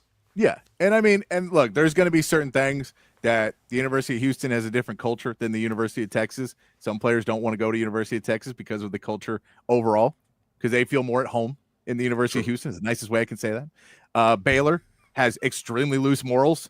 We know that they have extremely loose morals at Baylor. There's been some really effed up stuff happen at Baylor over the years, and they all look at it like, well, we won games, so who cares? But I mean, there's been murders at Baylor. Like, there's some loose morals at Baylor, and they clean it up every once in a while. But you get players in and out of there that wouldn't be allowed at Texas. Just saying. And at Texas Tech, they're going to shell out a bunch of money. And if they make a run in the tournament, great. But I don't know if they will. So all of those pieces come together that Texas falls in that place. The same reason Chris Beer got fired is the same reason why it's hard to win at Texas, because you're trying to do things a certain way. And basketball is a very tough sport to do that in, because it's such few players and certain players can make such an impact that in other sports, maybe you can find somebody else and maybe you can make it work. And okay, well, we're not going to be the best offensive team this year, but we'll be a really good defensive team in football. We'll build around that. Yeah, you can do that a lot more than you can in college basketball. It's a different world. I think you need to get people on top first who really know what the game is right now in NIL and the transfer portal. I think you need to get those guys where they're at, where they can go talk to boosters and donors and make them feel okay about where Texas is at in what a game plan actually is. That will be different than hearing it from somebody that they maybe don't believe anymore, whether that be RT, whether that be Chris Ogden, whether that be CDC. Get a new opinion on that. And then from that down, if that person says, yeah, there's no way we can compete in this market with RT. Like, we're just getting recruited against too hard. The word on the street is no one wants to play here. Then, yeah, you got to move on then. And RT's proven he's a good recruiter. We know he's a good recruiter.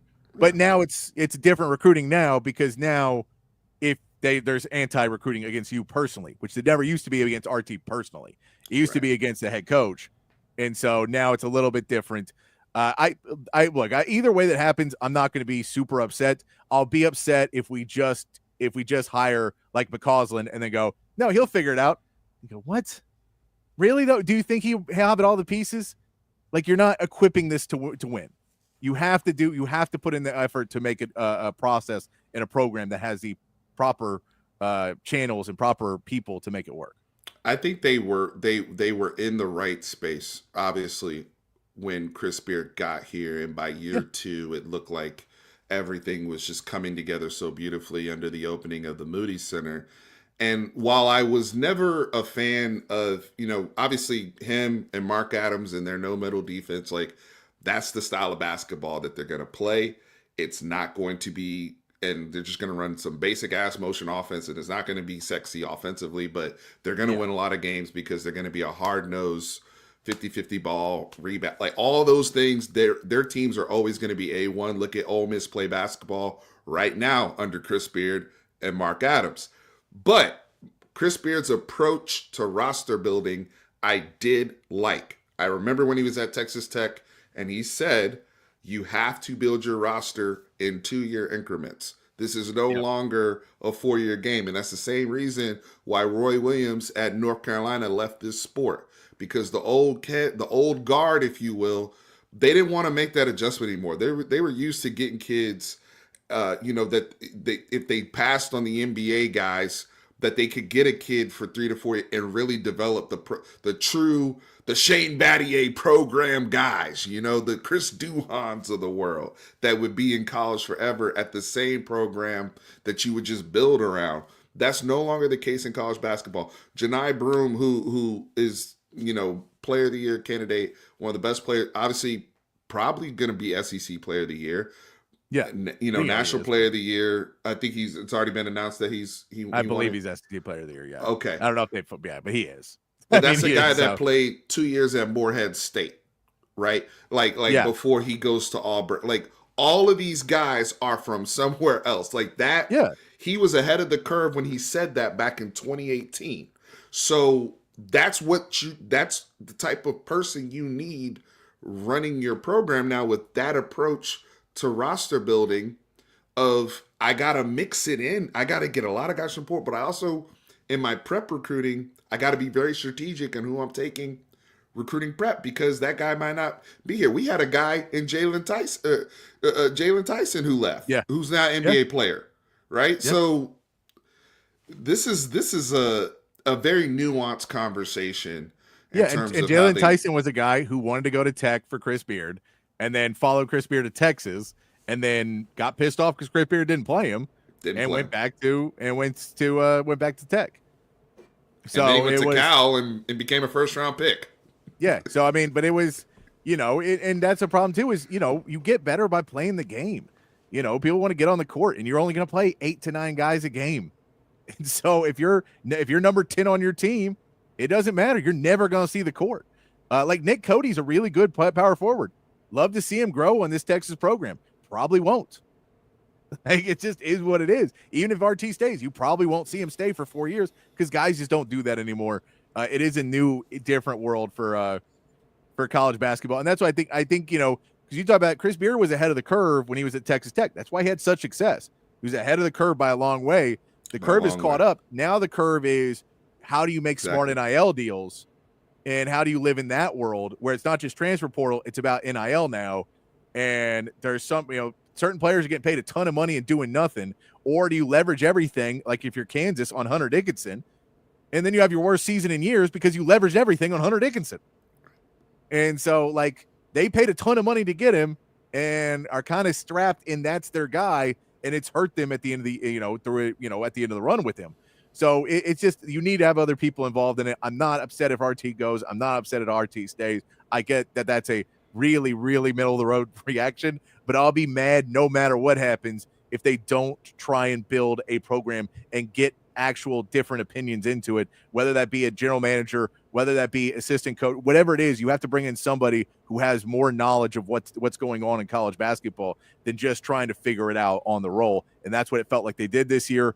It felt like they did last year. They got hurt with Ron Holland and AJ Abrams last year. They tried to overcorrect this time. You get Trey Johnson, but you overcorrected and you got guys that don't play well together, and it just all falls apart.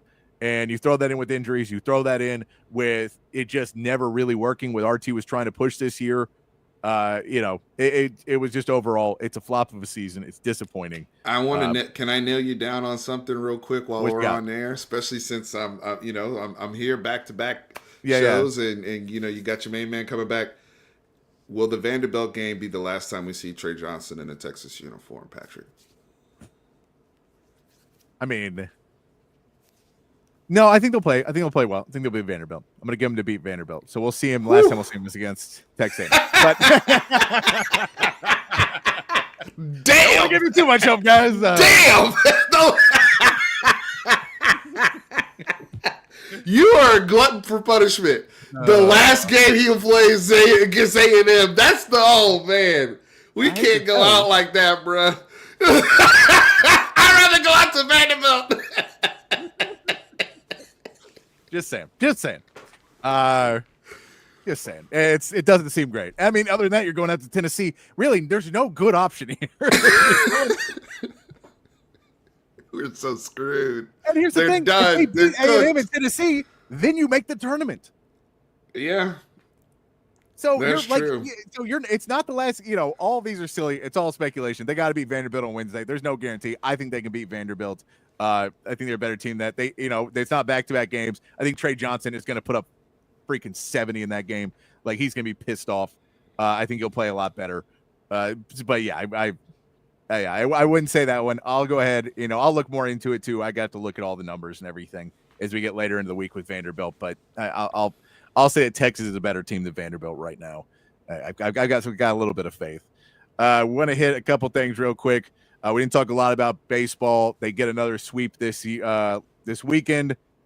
They get one more game tomorrow. We saw Dylan Volantis get his first start of the season and a win there. It was pretty good. I still like to see the pitch counts come down. I'd like to see your starting pitchers go a little bit further into these games. I'd like to see, strikeouts get down, fewer guys left on base. But overall, they're winning games right now. There's not too much to go into until they face Mississippi State. That'll be this weekend. Then we'll start to see them play against these bigger teams in the real competition. That's what I'm looking forward to seeing. Until then, it's up in the air. Yeah, I think they're playing great baseball. That's great.